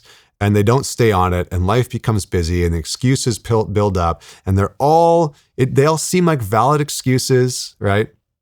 And before you know it, you're having sex once every 2 months, once every 3 months. And a sexless marriage, depending on where you're looking at it, or a sexless relationship, just in general, depending on where you're looking for the definition, is less than 10 times a year. Okay? That's considered to be sexless. So if you're having sex every 5 to 6 weeks, that's considered to be a sexless marriage. And many, many, many couples have fallen into this. So that's the one big thing, is that complacency part of it. And the other one is that resentment starts to build, and couples don't clear that resentment out. They don't have a structure or a way to actually say, hey, I feel like resentment is building up, and I'd like for us to clear it out. I'd like for us to get this out of the way because I feel resentful towards you for X, Y, and Z, for whatever it might be. And for the other person to hear that resentment, receive it, and whatever it is, be able to apologize, be able to reconcile, but to be able to have that resentment come up in the relationship, go through that hard time, and reconcile and resolve it in some way, shape, or form. The big test to every long-term relationship is whether or not you're going to be able to reconcile the resentment and the contempt that builds up over time. And it's something that you need to do, period. You need to get good at it. And the problem that a lot of men have that are nice guys is that they avoid the shit out of that. They don't want to face or confront the fact that their girlfriends or their wives are disappointed or resentful or contemptuous, because they can't hold it. They can't receive it. And so they shut it down. They avoid it. They try and dance around it. They pretend like everything's okay. And then she wants to break up. She wants to have a trial separation. She files for divorce out of nowhere. She has an affair. And he's like, what the fuck happened? So we need, as men, to, if you're wanting to lead in your relationship in some capacity, you need to be able to lead through the resentment. You need to be able to have the fortitude and the resiliency to say, I think there's some resentment building up. and to ask your partner, to ask your woman, to ask your girlfriend or wife, to say, are you resentful for this thing that happened? And if so, I want to do whatever it takes to move through it, and then mean it. And that doesn't mean that you should tolerate absolutely everything. It doesn't mean that you should become a doormat and get walked over or let her speak to you in certain ways. Because what happens in some cases is that some men, in order to make their relationship work, will tolerate things that they shouldn't from their girlfriends or wives in order to try and get things back to normal, or in order to have things be okay. And so they allow the woman that they're with to speak to them in ways or treat them in ways that actually end up having her respect in him and her trust in him erode even more over time. And so it is a bit of a fine balance sometimes, but the basic version of it is, when you respect yourself as a man really strongly, and you're living in congruence and alignment with respecting yourself, then it's very likely that the woman that you're with is going to respect you back, because you'll be operating in ways that you're not going to tolerate it if she starts to try and character assassinate you. You're not going to put up with her calling you names, or demeaning you in some way. You're not going to do that. But you're also not going to try and set those boundaries in ways that are disrespectful. You're not going to try and yell. You're not going to freak out and, try and be aggressive with her to set that boundary. It's just I'm not interested in that. I'm not going to put up with that. I know my value, my worth enough. I respect myself enough that you're not going to treat me like that. So I think that's what women are really looking for in the majority of men, is that they're looking for the type of emotional maturity that says, I know you'll stand up to me in moments when maybe I've gotten out of line. And some men misinterpret this as so women are allowed to be emotionally immature, but we're not. That's not what I'm saying. Women have their own responsibility. What it is that you have the emotional robustness that you're able to set boundaries, that you're able to create the container and the vision for what the relationship's going to be. And I think, unfortunately, some men don't want to do that anymore because they become jaded, or they think that that's not wanted. But when you listen to women talk, that's what most of them are saying is, I crave an emotionally mature man. Well, what does that mean? It just means that you are direct and clear about what you will tolerate and not tolerate, and that you hold a certain vision for the relationship. So I think without that, the relationship just kind of goes everywhere. And I think what is tragic about modern dating is that so many men are wildly confused about what women want. And and I think in part, it's because they go online and they hear so many different versions of what women want. And I think at the crux of it is one line, which is, you can listen to what women want all day, but what you should really pay attention to is what they respond to. And I'll give you one quick story about this, and then I'll hand it back over. I talked to one of my wife's friends, and she has a son, a teenage son. And she called me because her son had said something that she thought was misogynistic. And, it's sort of, she was, she was worried about him sort of falling off the radar. And, he said, I can't remember exactly what he said to her, but I think she was on her menstrual cycle, and he said something about how women are, and she was super worried about it. And so she was calling me to ask me about how she should deal with it. And we were chatting about it, and it got onto the topic of him having a role model because his dad wasn't really in his life a lot. And she said, I'm really trying to teach him to be this way as a man. I'm trying to teach him to be kind and nice and to respect women and to view women in this way and yada, yada, yada. So she was trying to teach him to be a very specific type of man. And she was trying to teach him the type of man that she thinks that women would want to date, that she would want to date. And I said, you should go and have a conversation with him about whether or not he thinks that you're trying to teach him to be the type of man that you date. And so she did. And so we had a conversation after that. And she called me back a few days later and she had the conversation. And she says, this is really hard, but he said that sometimes he feels like I'm trying to tell him to be the type of man, a type of man that I do not date. And of course, I knew her dating history. And I knew that she was trying to teach her son to be a type of man that she does not interact with. She doesn't interact with those type of men. So what her son sees, which is very confusing, which is what I think a lot of men see in modern society, is women are telling them to be a way, but what they're dating are men who are not that way. And so for most men, it's like, well, hold on. Do you want me to be the type of man that you're saying, or do you want me to be the type of man that you're dating? Like, I don't understand what that is. And somewhere in between is probably the truth, right? We don't want to, again, hang out in the extremes, because extremism is honestly like the biggest plague of our modern day. Like today, extremism is the black plague of our times. Well said. And so we need to get out of that. But so I think that's what that men really need to look at, is what do women actually respond to? And kindness is still important. Kindness is the number one value that men and women say that they want in a partner. It's universal. So obviously, indexing for kindness, dating for kindness, being a man that is kind doesn't mean you have to be a man who lets himself be a doormat for a woman or lets himself be walked over. It also doesn't mean that you have to be some grade A asshole and throw kindness out the window and nag women into sleeping with you, right? So we have to find a more mature way of going about it. And by doing that, you sort of weed out the women that also don't have the emotional maturity to be in relationship with you. The way I like to look at it is that the more emotionally mature that you are as a man, the more likely you are to attract a woman that is emotionally mature, that has the ability to say, you know what? I was wrong. I was in the wrong. Or I messed that up. Or I'm sorry.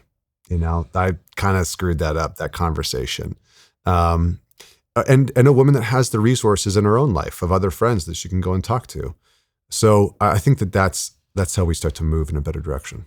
Dude, I think you just laid it out. And I think being able to have, to find a woman that comes back and says, you know what, I'm sorry, that was, doing your part in being able to suffer together and give her the impression, or not the impression, be synced up on the fact that we can have these hard conversations together and move through them. But I think that there is, you laid out the perfect middle ground between doormat and asshole. And because, man, like I'm thinking of someone specifically that I know, and he's just like, without getting into any details, he's just like a really, really good person. And I see in his relationship that he doesn't like to rock the boat. And I don't know where he got that from. The point isn't really as relevant, but I think to your point, like women, not to generalize, but a lot of women will test you intentionally and push up against those boundaries. And there's a way to handle that, I guess, disrespect by saying, look, like, this is not something that I'll tolerate. Like you can't talk to me that way. We're partners in this. And like, that's not something that I'll accept. But I think that you have to believe that. You have to like do the work on the front end to make yourself a person that it can't be faked. Right. Right. Because then what happens, to your point, is, in my experience, I think you're right about the fact that there's a lot of women out there that say they want a nice man and say they want the person that they can walk all over, but it's not what they want, because even on a subconscious level, they can't respect that person. Yeah. And I don't think women want to be with or sleep with a man that they can't respect. Again, if that's a generalization, correct me on it, but that's been my anecdotal experience. Yeah, I've never seen it to be the case that a woman wants to be with a man that she doesn't respect unless she doesn't respect herself. And so it's a pretty good sign. And I think the good thing about it is that when you start to set those parameters in the relationship, the structure in the relationship, you get a sense of whether or not that woman respects herself and is willing to engage in a respectful relationship with you, right? If you say, hey, listen, I I really like you. I really am loving dating with you. But when you talk to me like that, it's not okay. And she freaks out and she blows up and she attacks you and she becomes vicious and, she neglects it, negates it, and makes all types of excuses or whatever it is. And she never takes ownership over it. That's a pretty clear indicator of who she is. She's telling you who she is. She's telling you in that moment how she's going to continue to behave in the relationship.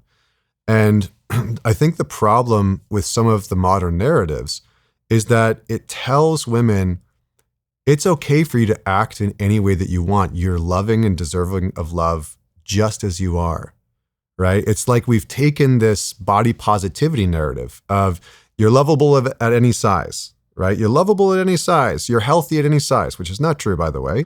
We all know it's not true, but we've taken that and we've layered it over modern dating and says, women, you're lovable no matter how you behave. Well, that's not true. And I don't know if you saw, but there's this recent incident with the Bachelorette that's like gone all over they paused the season or canceled the season because video footage of her crashing out on her ex-boyfriend or current boyfriend, got released online, and she's yelling at him, screaming at him, hitting him, pulling his hair, throwing a fucking chair at him. And, and now there's this new term that they're deploying called reactive abuse. So she's claiming that he was abusive and she was just reacting to the abuse. Never mind the fact that she threw the chair at him 3 times. She hit her own kid with the chair by accident while she was crashing out. So, but to bring it back to modern dating, when you start to set boundaries, and again, you as a man need to, the healthiest, most self-respecting, powerful men that I have ever met in my life are the men who are emotionally resilient. And emotional resiliency is not, I'm going to suppress my emotions. It's not, I'm going to ignore them. It's not, I'm going to pretend like they're not there or numb them out or stuff them down or cope with them. It's, I'm actually going to be aware of them so fully and completely that I have a choice with them. It's that I'm going to be in such deep contact with the data of my emotions, because your emotions are just another subset of data from the body, information from the body, that I have the ability to choose whether I react from that anger, from that rage, or whether I can take a breath and pause and ground myself and find some footing before I respond. So as a general rule, as a man, what we want to do is we want to regulate before we respond. We want to regulate our nervous system and our body before we engage in some heated conversation. And my general rule is as soon as I'm in a place where, personally, where I can feel myself getting dysregulated. And for me, it's usually anger and frustration. That's where I go because of my history and my past. Anger is just it's the place that I have to deal with. I don't necessarily shut down. I'm like, let's fight. You're not physically, I'm not going to physically fight with my wife, but I'm like, you want to get into an argument? Let's get into an argument. I'm fine. Let's go. And so I have to really tune into there's I call it the Iron Man effect. Because for me, it feels like that power core in my chest just goes and activates and then it spreads out. So when that happens, I have to pause. I have to say, you know what? I just need a minute. I need 5 minutes. Or I really want to talk to you about this. I can feel myself getting heated and it wouldn't be responsible for me to have this conversation with you from this place.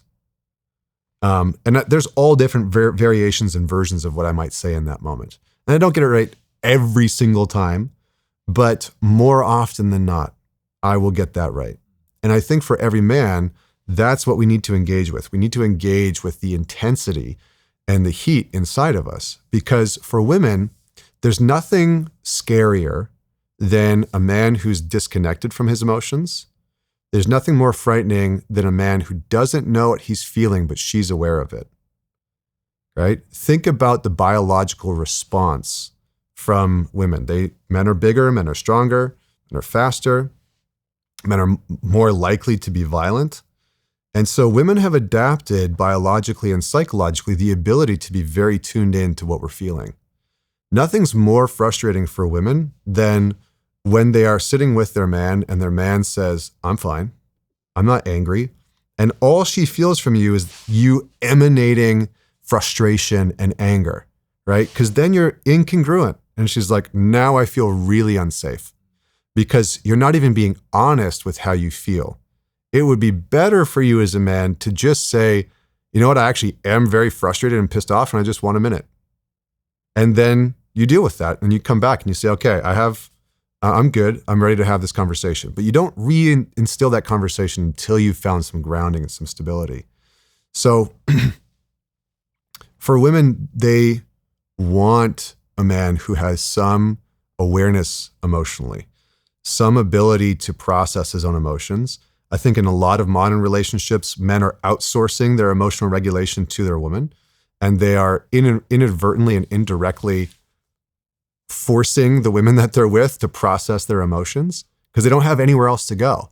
So it's like they start talking about their bad day. They start talking about their, all of their repressed emotions, and all of a sudden it comes out in a relationship with the woman. And then they're processing all that emotion with them because they don't have any other men to talk to them about. And I think the last thing that is challenging is if a woman knows that she can emotionally overpower you, you're fucked. That relationship's cooked. You're pretty much done. And I don't mean that it's like divorce or whatever. What I mean is that it's going to create a power imbalance in the relationship that neither of you are going to enjoy. If a woman knows I can emotionally overpower you, if push comes to shove, I can get you to be reactive and shut down. I can get you to be scared and run away. I can get you to, get angry and blow up. Then one, she is going to feel like she has the majority of the power and the control in the relationship. And it's very likely that that type of woman unconsciously feels safe there. She feels safer being in control because control is what we do when we do not trust. So if you feel like you're with a woman who's trying to control you all the time, it's because she doesn't trust you. And if you feel like as a man, you have to be in control all the time, it's because you don't trust your woman. So we have to start to move into a place where we're moving out of controlling behavior and back into trust-based behavior. And trust-based behavior is transparent, it's open, it's honest, and it's firm, but it's also loving and kind. So we can say, I didn't like that. That's not okay with me. I'm not going to allow this anymore. I'm not going to engage with this. Okay. And if you're with somebody long enough, you can kind of feel when they're trying to bait you, right? Like man or woman, you can start to feel like, oh, this is a trap. It's like that moment from Star Wars. It's a trap. Like, there's all those moments. I have that play in my head all the time, sometimes with my wife, where it's like, this is a trap right here. I know this. I know this one. And so you have to stop engaging with the traps. And you have to start to build emotional resiliency, emotional intelligence, emotional awareness, and emotional fortitude enough to, and I think this is the key for the majority of men, is that when you develop that type of emotional awareness and robustness, you feel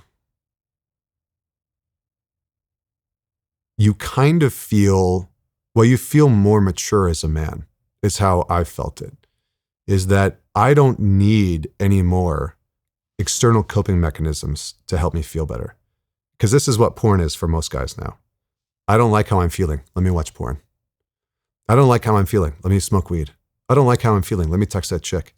I feel bored, lonely, anxious, angry, rejected. Let me go jerk off and watch porn. And this is the trap that so many men fall into, is that they're not able to regulate their own emotions. They're using external substances, actions, and behaviors in order to deal with what they're actually feeling internally. And that doesn't feel like strength. That doesn't feel like freedom. That feels like incompetence and complacency. Damn, yeah, that's spot on, dude. And I think a lot of these behaviors are like, I think if you're trying to break something that you know is objectively unhealthy for you, or you've decided that you want to scale back on, like, when is becoming aware of when is it that you turn the porn on? Like, what's going on in your head? Like, if you know, like, I don't want to sleep with this girl anymore, she's not the person that I should be sleeping with. When do I decide that it's okay to cross that line? What's activated in me? Is it my insecurity? Because that all tracks personally. But okay, let's move into pornography. Yeah. Because I know that Pornography Onlyfans, it's a really, really interesting subject. And I know that from reading your stuff that a lot of men struggle with it. So yeah, let's talk about it. Yeah, well, straight out the gates, I want to say that everything I'm about to say is not about demonizing porn or anything like that. Because I think what can happen is in these conversations, men are like, they'll feel like I'm trying to convince them to quit or to stop watching porn. And that's just your own choice as a man. What I can give you is the data. OnlyFans is a bigger financial industry than the NBA. So OnlyFans, in 2024, OnlyFans chicks made, I think it was like $6.8 billion. And every NBA athlete made like 5.4. So they made over $1 billion more than every NBA athlete combined, right? So this is how big OnlyFans has gotten. The data around porn is really interesting, and then we can talk about why men use it and how to stop if they want.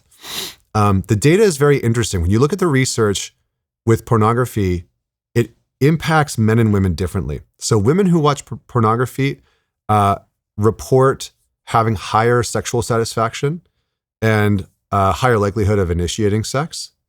Men that watch porn on a regular basis report having much lower sexual satisfaction, lower sexual arousal, and a lower likelihood of initiating sex. So it actually impacts us way differently. So for what happens for a lot of men is that porn starts to become a substitute, whereas for women, porn is an additive. So for women that might use pornography to sort of stimulate a fantasy that they want to explore with their boyfriend or their husband, or it's something that's going to keep the arousal going when their significant other is away, or whatever it is. But for men, it's a substitute for sex and intimacy often. Oh, I got rejected. I'm going to go watch porn. I'm not getting laid enough. I'm going to go watch porn. I don't feel satiated enough. I'm going to go watch porn. I feel lonely, bored, anxious, whatever. I'm going to go watch porn. And what the data shows is that men who watch porn regularly across the board have a decreased experience sexually in their relationship, as opposed to men who do not watch porn or very, very frequently, what am I trying to say here? Less often watch porn. They have a higher likelihood of having better sex in their relationship. So it just impacts men and women differently, and why men are using it is often different than women. Men quite often are using porn as an emotional regulation tool. So they'll feel something unwanted. So they'll feel bored, they'll feel lonely, they'll feel anxious, they'll feel depressed, they'll feel rejected, they'll feel overwhelmed and stressed out, and they'll feel that in their body. And then porn becomes a kind of reset button for that. And, or they feel ashamed, right? And so they'll go and watch porn. And then when you watch porn and you climax, you orgasm, a bunch of dopamine gets released and prolactin, which helps. That's what makes you feel relaxed after you climax. And then you just feel a little bit better. So you have a window of time after you watch porn and get off that you don't feel that unwanted emotional state anymore. And unfortunately, for a lot of men, this starts very early in their life. Some studies show that boys as young as 8 years old are watching pornography. Wow. And they're being introduced to pornography now because it's so easy to access. But the average is 10 to 12. So 10 to 12 years old, boys are watching pornography on average. That's the average. So for some boys, it's younger, some boys it's older. So it's becoming habituated. So a lot of young men, a lot of men that I've worked with over the years, some guys have never jerked off without porn, ever. And they don't even know what that would be like. And so the big challenge with quitting porn is like, I don't even know how to masturbate without porn because it's become so ingrained in their behavior. And the other challenge is that they get into a relationship and they're just so used to watching porn that they don't really stop because it's just become a part of their life. And so it continues. So it's become habituated from a very young age. It's become an emotional regulation tool. And then for some men, it becomes a place for them to express their sexual identity. So for a lot of guys, they maybe haven't had the opportunity to explore or express who they are sexually. They didn't maybe date around. They didn't have a relationship with a woman where they could kind of go to all the places that they wanted sexually. And so porn becomes this tool that they can use to explore their sexual identity. The problem with that is that with pornography, the more you use it, it's like any other substance, the more you need, the more intensity you need. So you end up building up a kind of tolerance with pornography where the more you watch, the more intense subject matter you need to consume, right? It's just like alcohol. The more alcohol you drink, the more higher percentage of alcohol that you need in order to get drunk, in order to stay drunk, etc. Same with weed, you need stronger weed or Coke or whatever it is. So the problem with porn is that for a lot of guys, they start to explore their sexual identity and they're like, oh, I think I like this. I think I like this position. Oh, I kind of like that role play or that power dynamic. But the problem is that if they start to use it more and more frequently, they start to watch more intense things and things that are called morally incongruent. And so they end up having what I've dubbed the regret nut. And the regret nut is, which probably most guys have experienced. I just spoke about porn at the biggest psychology conference in North America. And it's like 4,000 people. And I'm talking about pornography. And it's all therapists and psychologists and clinicians. And I was like, I can't talk about the regret nut. But I can talk about it here with you, Dalton. So thank you for this. So the regret nut is when you've gone down this path of needing more and more intense content that starts to push your moral and ethical fringe and framework. And then all of a sudden you find yourself on the other side. And you get off to something that immediately after you get off, you're like, oh, fuck what I just watched. Like, ooh, that doesn't feel good.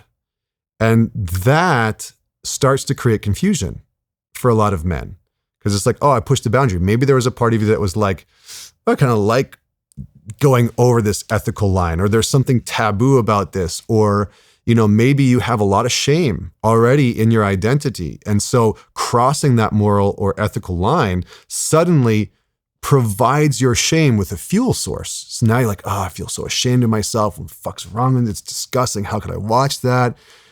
A week later, what are you doing? You're back there again. You're like, fuck, I shouldn't be watching this. I shouldn't be looking at, I don't want to talk to this person. Like, why am I paying this person? Blah, blah, blah. Of course, right? It's reinforcing your shame source. And so for a lot of guys, what ends up happening is that as they're exploring their sexual identity, it becomes quite confusing about what they actually want sexually. And then when you layer on performance expectations, right? Them watching guys that can, fuck for hours or, never get soft or can ejaculate 5 dozen times, come like lawn sprinklers. They're what they end up receiving is like, oh, I should be performing like that and I'm not. And so now I'm ashamed of myself and I need to try and figure out a way to do that in the bedroom, even though that's maybe not what their significant other wants. So their sense of sexual self becomes skewed and gets wrapped up in all this confusion about what they want sexually. And that can be very challenging for a man to try and explore when he gets in a relationship because he'll have a lot of shame about it, very secretive. For most men, porn is a big secret. For a lot of women, it's not a big secret. A lot of women actually report talking to their partners about watching porn. They're open about it. They talk to their girlfriends about it. They talk to their girlfriends about getting off with their vibrators. Dudes don't do that. Dudes aren't like, yeah, I fucked my fleshlight last night. Like that's not, I don't know if you're going to have to edit this now. It's all staying in, don't worry. Like guys don't do that. They're not like, oh yeah, I watched a lesbian threesome last night. I got to send it to you. It was amazing. That's not what happens. Women are not all women, but most women are much more open about their self-pleasuring practices, whereas men, we don't do that. It's more taboo, it's more secret, we're more ashamed of it. And so that filters into the relationship. So porn becomes this place where, depending on the man, it might be all of those things, right? And this is what's make it so hard to reduce the usage, because the last thing is that your neurology becomes hooked on it. Your brain starts to see porn as a kind of tool for resetting your nervous system. So anytime you feel something you don't want, your brain says, oh, I know the solution to this. I feel sad, I feel lonely, I feel rejected, I feel confused in my relationship, I feel anxious or depressed. I know the solution for this. Just jerk off and watch porn. I'll feel better. And so you have to start to uncondition yourself, rewire your brain and your neurology. And you go through a period, unfortunately, and this is the one thing that most people don't talk about, is that for heavy users of pornography, when you start to reduce that usage and actually try and quit it, you go through a period of lower dopamine in your brain. So you go through, I don't know if you've ever heard of dopamine fasting or dopamine reset. And the first part of that is pretty rough, because for most guys, you're going to feel lethargic, unmotivated, depressed. So you almost have to go through a period of things getting worse before they get better. Well, it's like a withdrawal, right? Totally. Yeah. Yeah. So it's not a pretty situation. Okay, first of all, there is some really gnarly porn on the internet. Yes. Some really dark, hardcore shit. Yeah. And that is really interesting about, I was just putting myself in that guy's shoes about the regret nut and having just watched that, and like that opens up a lot of weird doors. Totally. But okay, so, and I'm totally with you, and I agree with your stance on, I'm not telling you what to do. I'm telling you what I did and what worked for me, and I'm telling you what the data says. Yes. And so I'll do the same.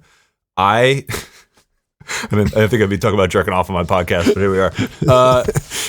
Like, do I eat a really big, fat, greasy cheeseburger 7 nights a week? Right. No, I eat clean most of the time because that's what's best for my body and my mind. But yeah, like I'm going to lean into a big fucking burger once in a while and then not do it anymore. I treat porn the same way. If maybe like once in a while, if I'm feeling like I'm going to give into my dopaminergic impulse, then sure, let it rip. But there's no continuity. There's no habituation. So I think with anything, if we treat things with moderation, they can be just fine, right? Absolutely. Yeah, absolutely. I mean, here are some of the keys that I've found based on the research around quitting porn that I have found personally working with a ton of men on this, because it is way more common than you would think. In fact, there was a researcher in California that was trying to do a study on men's usage of pornography and its impact. And he wrote an article about how he couldn't do the study because he couldn't find a set of men that weren't watching it. And so porn usage is huge. And there is ethical porn, right? You can watch ethical porn. That's a thing. One, your brain can't tell the difference between you having sex and you watching people have sex. So that's part of the reason why it's so alluring, is that for your mind, it feels like you are doing that thing. And this is why I call it a pseudo attachment. For a lot of men that have insecure attachment, they're anxious attached, they're avoidant attached, they're disorganized attached, which basically just means that you have struggles actually being in a healthy, secure relationship. That's just another way of saying that. Porn acts as this kind of pseudo relationship where you can get some of your needs met that you don't feel like you can bring to your relationship. Well, what does that mean? That means that you're never going to be able to have the fully functioning relationship that you ultimately want. Because what you're doing, what you're saying is, I'm segregating a part of my needs, wants, and desires. I'm segregating a part of who I fundamentally am and outsourcing it to this digital means, to pornography. And again, if people are, the people that are still tuned in this conversation, what you're hopefully getting by this is what we want to try and do is bring everything into congruency. We want to be able to say, here's who I am. Here's what I want in sex. Here's what I want to explore. And to have that be something that you're insourcing something that you've determined yourself and not something that you're outsourcing. And I'm not saying that porn can't help to inform some of your sexual identity and what you want, need, and desire. But the problem is that there's a higher likelihood that it will skew your sexual identity and make you think you want something that's actually just your wounds being sexualized. So a lot of the men that I work with, again, regardless of who they are in the world, a lot of the porn that they're watching is a result of their pain just being sexualized. Their abuse from childhood, their shame, their perception of how women perceive them, right? I mean, there's all kinds of shit on the internet where you can be shamed and embarrassed. You can get cucked, you can get whatever, right? There's fucking, what do you call it? There are findoms. Have you heard of a findom? Findom? Findom, F-I-N, doms. Dom is dominant. Yep. What So is a findom is a financial dominant. So a financial dominant, you don't even get sex with them. It's just a woman that tells you to send money at certain times.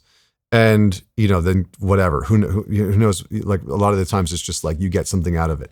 But again, a lot of this stuff, and it's not to yuck people's yum. It's not to say like, hey, what you want, need, and desire is gross. Like if you're really super into that and that feels great for you, go for it. Absolutely go for it. But I would encourage you to just really sit down and ask yourself, do I feel great? Do I feel really good? Is this really an extension of me at my best? Is this really me expressing something that I fundamentally want and feel good about? And so what we want to start to do is a couple things when it comes to porn. If you're wanting to quit porn or reduce your porn use for whatever reason, a couple things that you want to do. Number one, every single time you want to watch porn, you do this one thing. Every single time you feel the urge to go and watch porn, you set a timer for 3 minutes and you get a pen and paper and you write down one question. What am I feeling or experiencing right now that is pushing me to porn? What am I feeling and experiencing right now that's pushing me to porn? And what that's going to do is it's going to help you get into contact with what the fuck is actually going inside of me. Am I actually just horny? Am I genuinely horny? Or was I experiencing something just before this that I didn't like? And 9 times out of 10, what most guys are going to find is they were experiencing some uncomfortable emotion that they didn't want, that they didn't like, that they didn't know how to deal with. And that prompted that was sort of the precursor for the arousal to go watch porn. So really start to dig into that. Set the timer, ask yourself the question, sit down, write it out.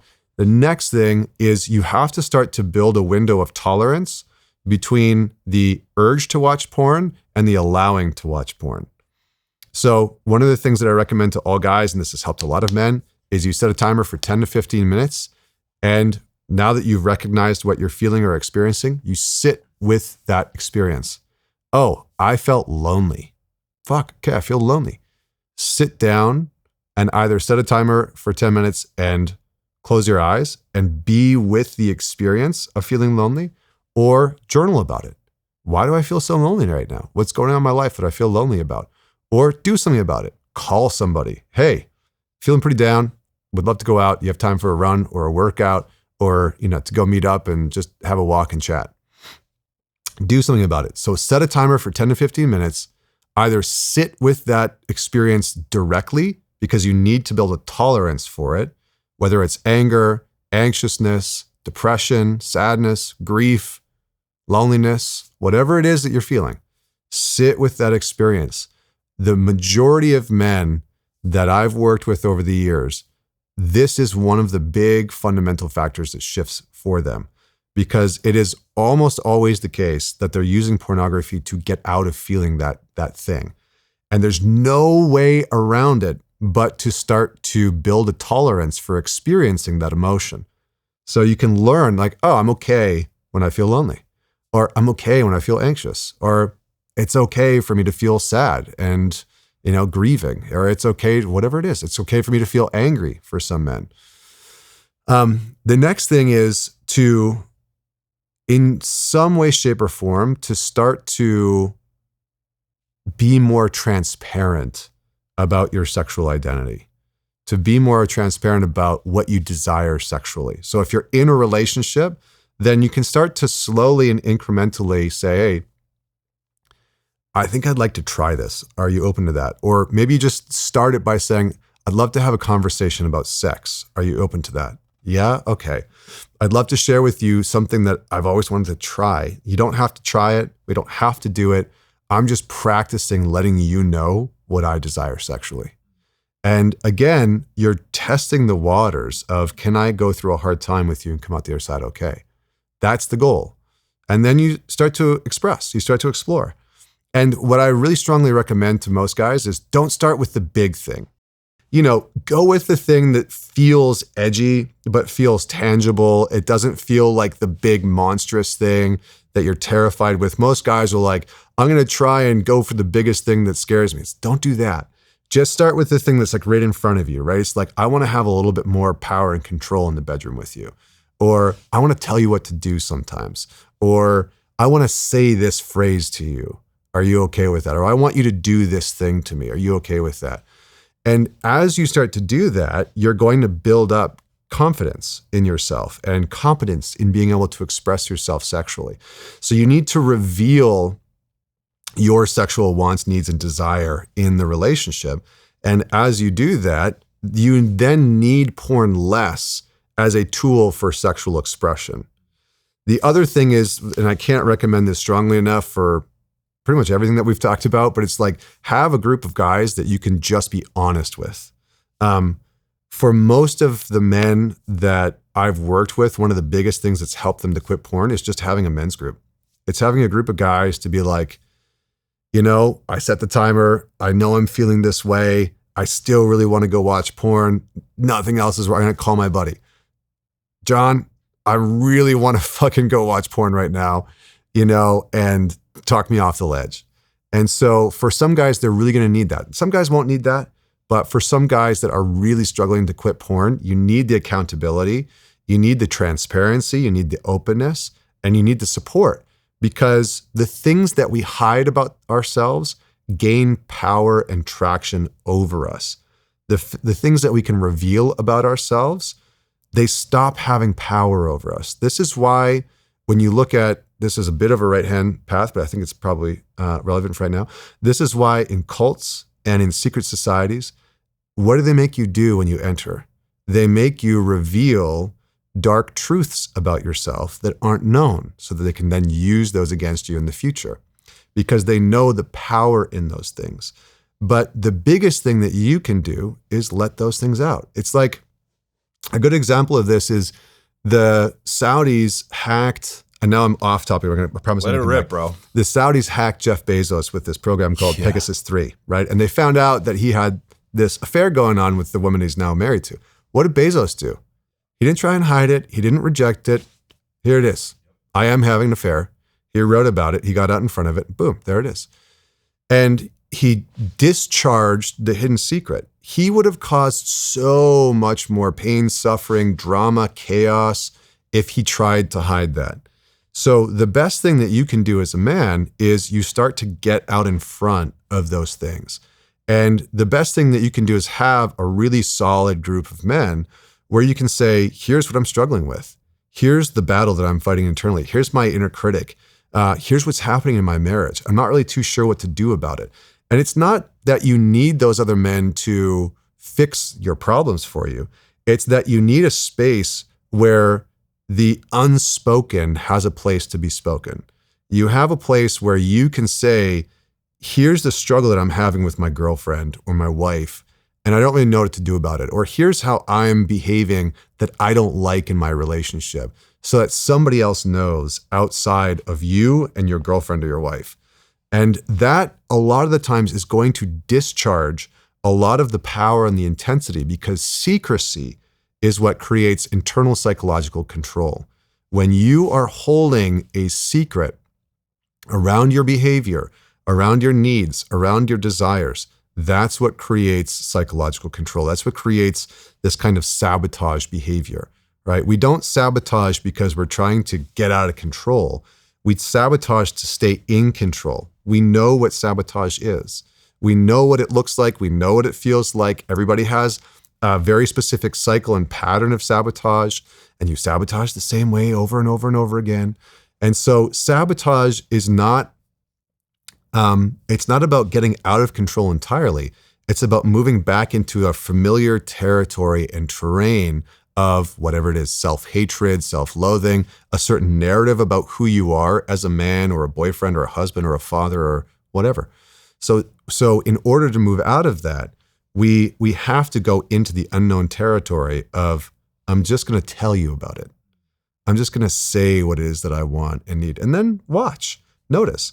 And what I would say as a caveat is, not everyone is deserving of your vulnerabilities, your truths, your secrets. And I think this is a challenge that a lot of men have. This is why I built the Alliance. I built the Alliance so that men have a place and a space where they can do this work. I can be held accountable by you. I can know that you give a shit about me, but also a place where men can go and talk about the shit that they're dealing with and the real truth of the battle that's happening inside of them, the challenges that they're having in their relationships, the struggles that they're having as men and fathers, so that that intensity and that charge can be discharged. And it can stop having such a stronghold over us, because those secrets, they have power over us. They don't stop having power over us until we talk about them, until we talk about, here's the challenge I'm having with watching porn, right? So what I usually say to men is, find a good men's group, find a really solid men's group, find a therapeutic group.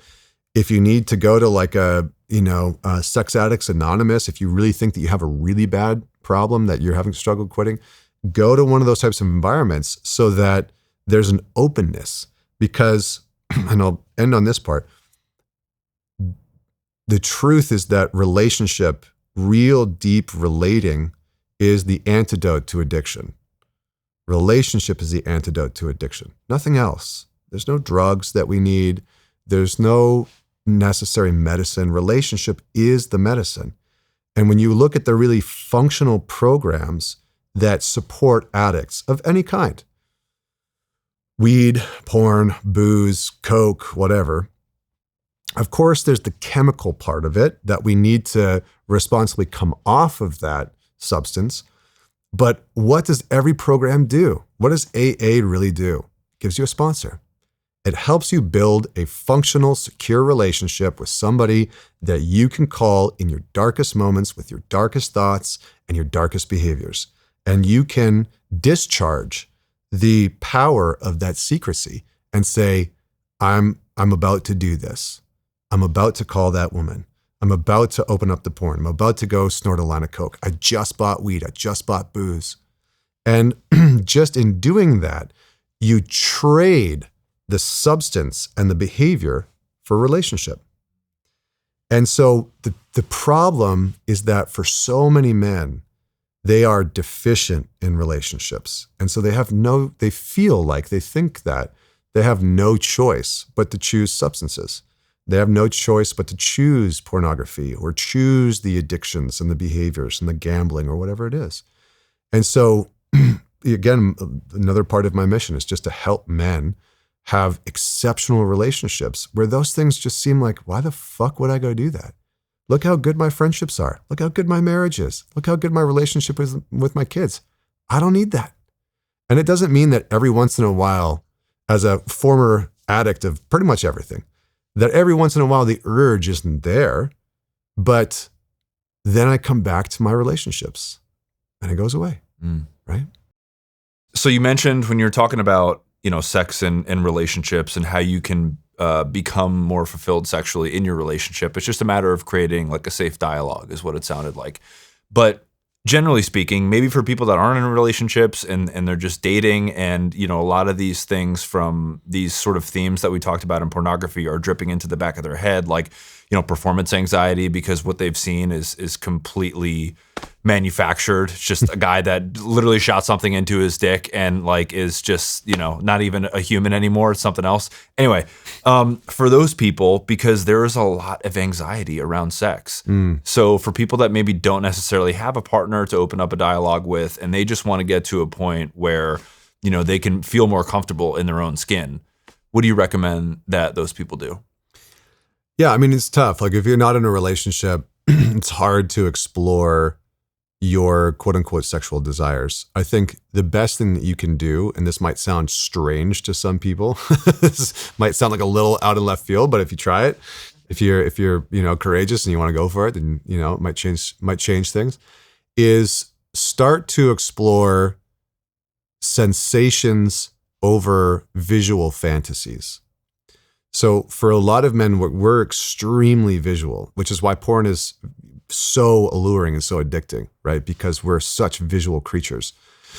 But if you look at more tantric sex, tantric teachings, it teaches you as a man, really what it's about for men specifically, to shift your focus of consciousness away from the visuals, what she looks like, what's happening, the position that you're in, etc., to direct sensation. What am I actually experiencing? So a practice for you as a man is to masturbate to self-pleasure just off of your sensation, not off of the spank bank reel, not off of past experiences, not off of what you think you want to do to the woman that you're dating. It's not that any of those things are bad or wrong, right? You can do all that.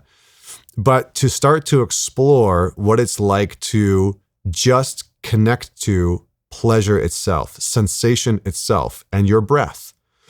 And the more you can do that, the more that you can have choice. I don't want to say control, but you can have choice around your arousal and around your climax, your ejaculation. Because for a lot of guys, the other untalked about thing with pornography is that it actually trains you to prematurely ejaculate.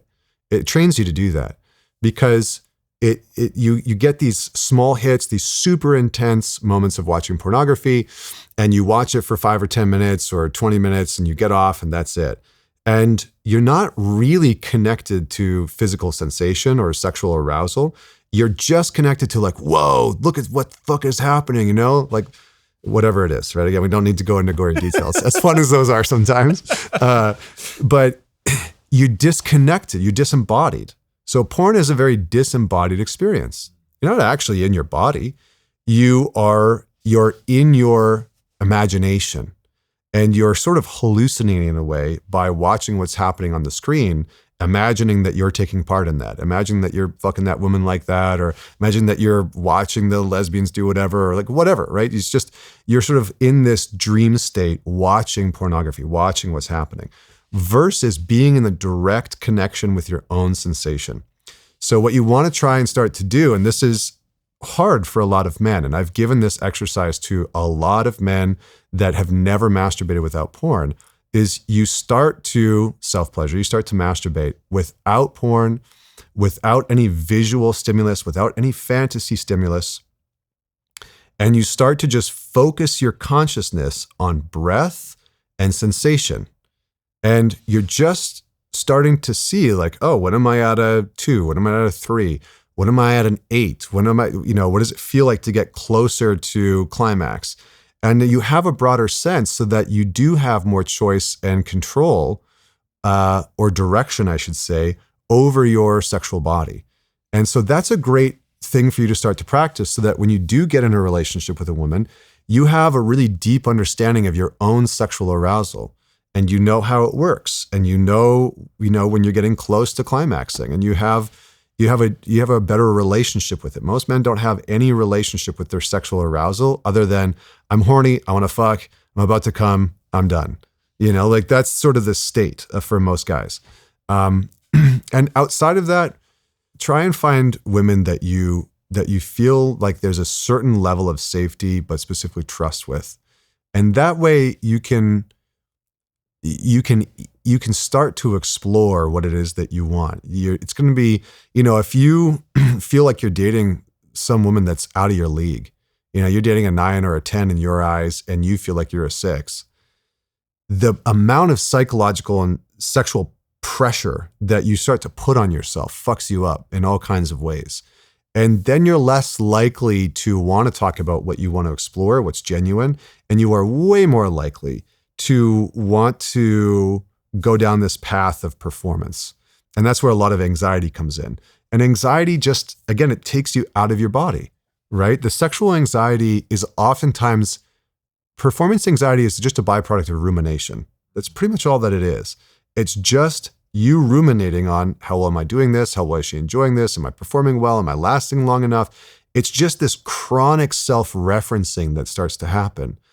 And so how you get out of that is you get into your body. You shift your focus from self-reflection of how well am I doing this, blah, blah, blah, to your breath, to sensation, to tuning into her breath, to turning into her body.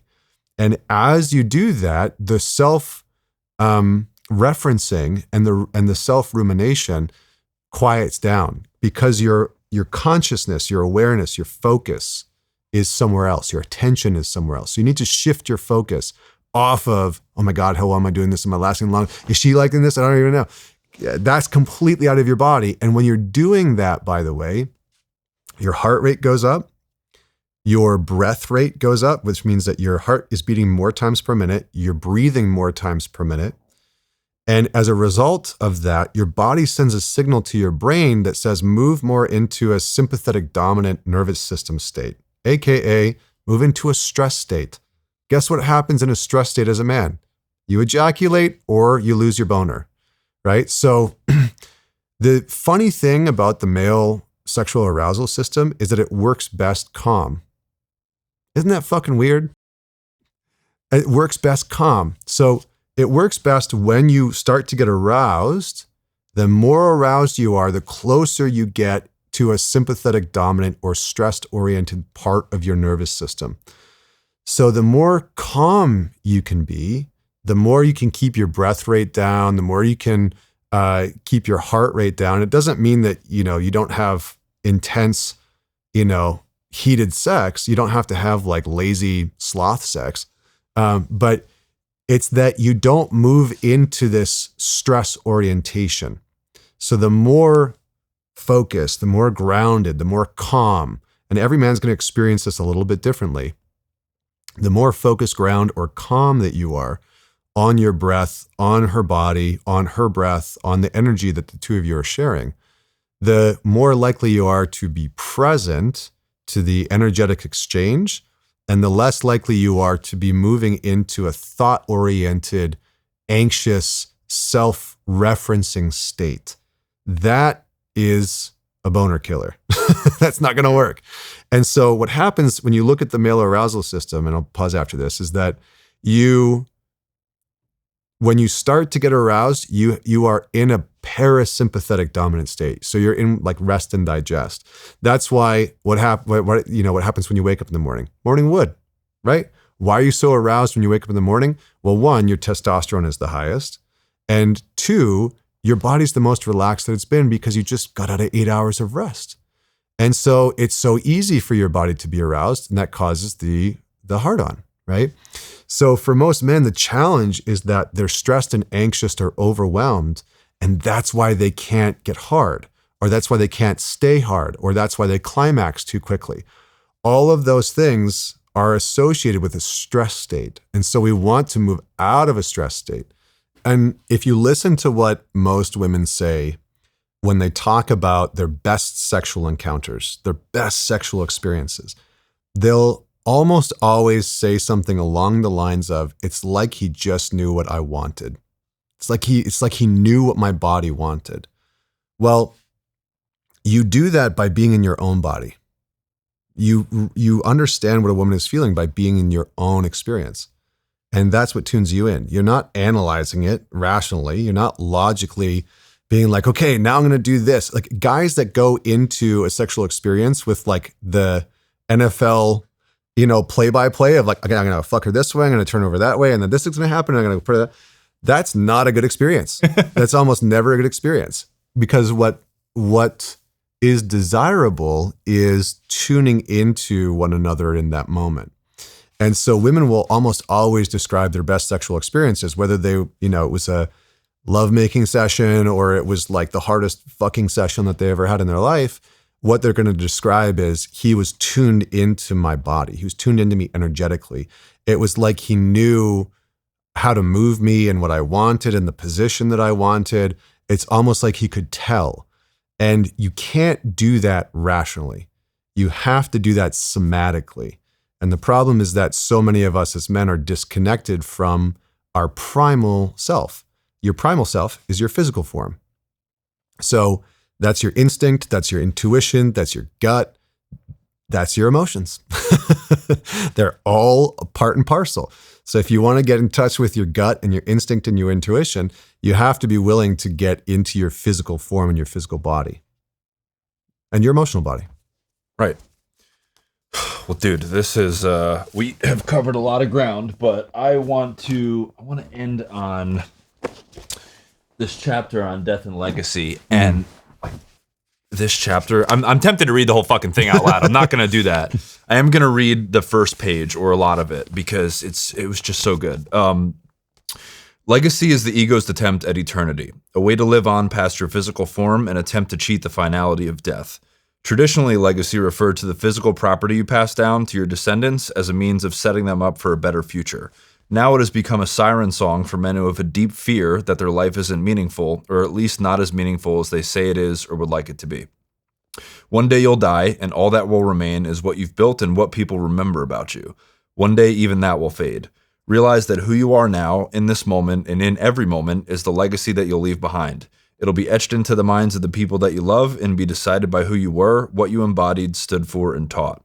A man who lives with betterment and expansion as his North Star will naturally leave behind a legacy, not because he needed to or had to for his life to mean something, but because he made his life mean something while living it. So I'm tempted to just keep going, like I said, but what I got from that is if you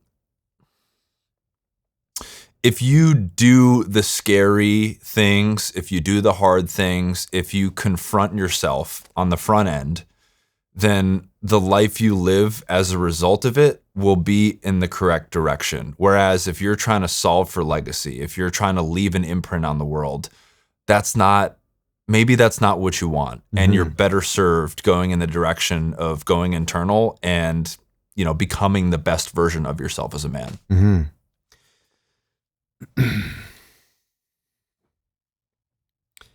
Yeah, I mean, Alan Watts had this idea that there's far out people and far in people, and that some people will try and understand themselves in the universe by venturing out into the stars, right? That's kind of like Elon Musk.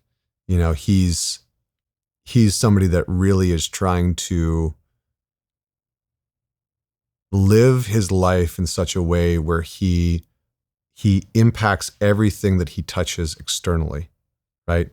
Tesla, SpaceX, Neuralink, like him or hate him, he is living in such a way where he's trying to have his life mean something.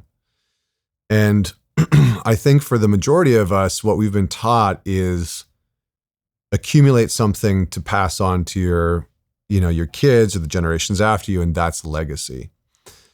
What I can tell you after working with so many men whose fathers passed them on money, but were not present, is that they fucking hate their father's legacy. They don't like it because they don't know who he was.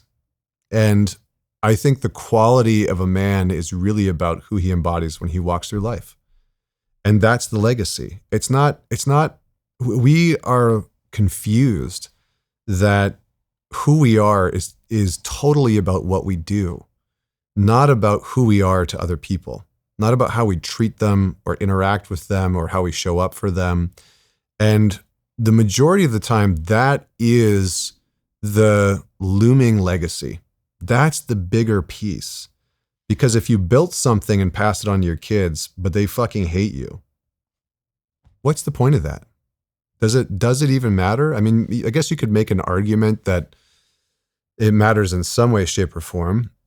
But I think for the majority of men, what we really want is the legacy of imprinting ourselves onto other people, imprinting ourselves, impacting other people, influencing them in a positive way, in some way that was meaningful to us. And I think at the end of the day, that is the legacy that people are left with. And, it's like the cliche, people won't remember what you did, but they'll remember how you made them feel. To some degree, that's pretty true. They're going to remember who you were to them. And I think that we as men have a responsibility to, in some ways, go beyond the ego's desire to just build something for the sake of building something so that we can say we did something. That is redundant and reductive. And for a lot of guys, it's pretty empty and hollow. And what they end up doing is building something that they don't care about, achieving results that they don't really give a shit about, and making money for people who don't even know them or like them. And that, to me, doesn't sound like the essence of a legacy. The legacy in what we used to talk about it, not that we should go back to some ideal thing, but I think in the words of Terence McKenna, we're going to go through an age of what he called the archaic revival, where we revive certain qualities and tenets of the past. And I think part of what we are trying to revive is the real original truth of legacy, which was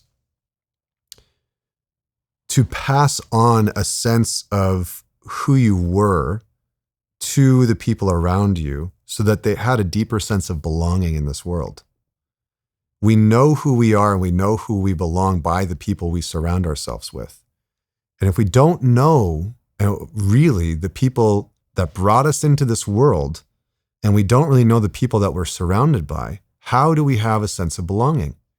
Well, the only way, therefore, is to have a sense of belonging through what we do. There's no other way to have a sense of belonging. We don't have a sense of belonging geographically, for the most part. A lot of people don't have a geographical sense of belonging, especially in North America, because we're transplants. And they don't have a sense of belonging in terms of where they've come from, because they don't really know the people that they're surrounded by. And so I think the real legacy of a mature man and the men in the future is going to be, I know who I am, and I let you know who I am. And I wasn't apologetic about who I am. I didn't shy away from it. I was just real about it. And I think that gives other people, especially younger men, something to hold on to. There's like something real there and tangible, and that's a legacy, And when you look at the myths and the stories of the past, that's what the greatest men all embodied. I mean, you look at Aragorn from Lord of the Rings. He's the embodiment of like the healthy king. And in some ways, he was a healer, and he was transparent, and he was fighting real battles, physically and spiritually inside of himself.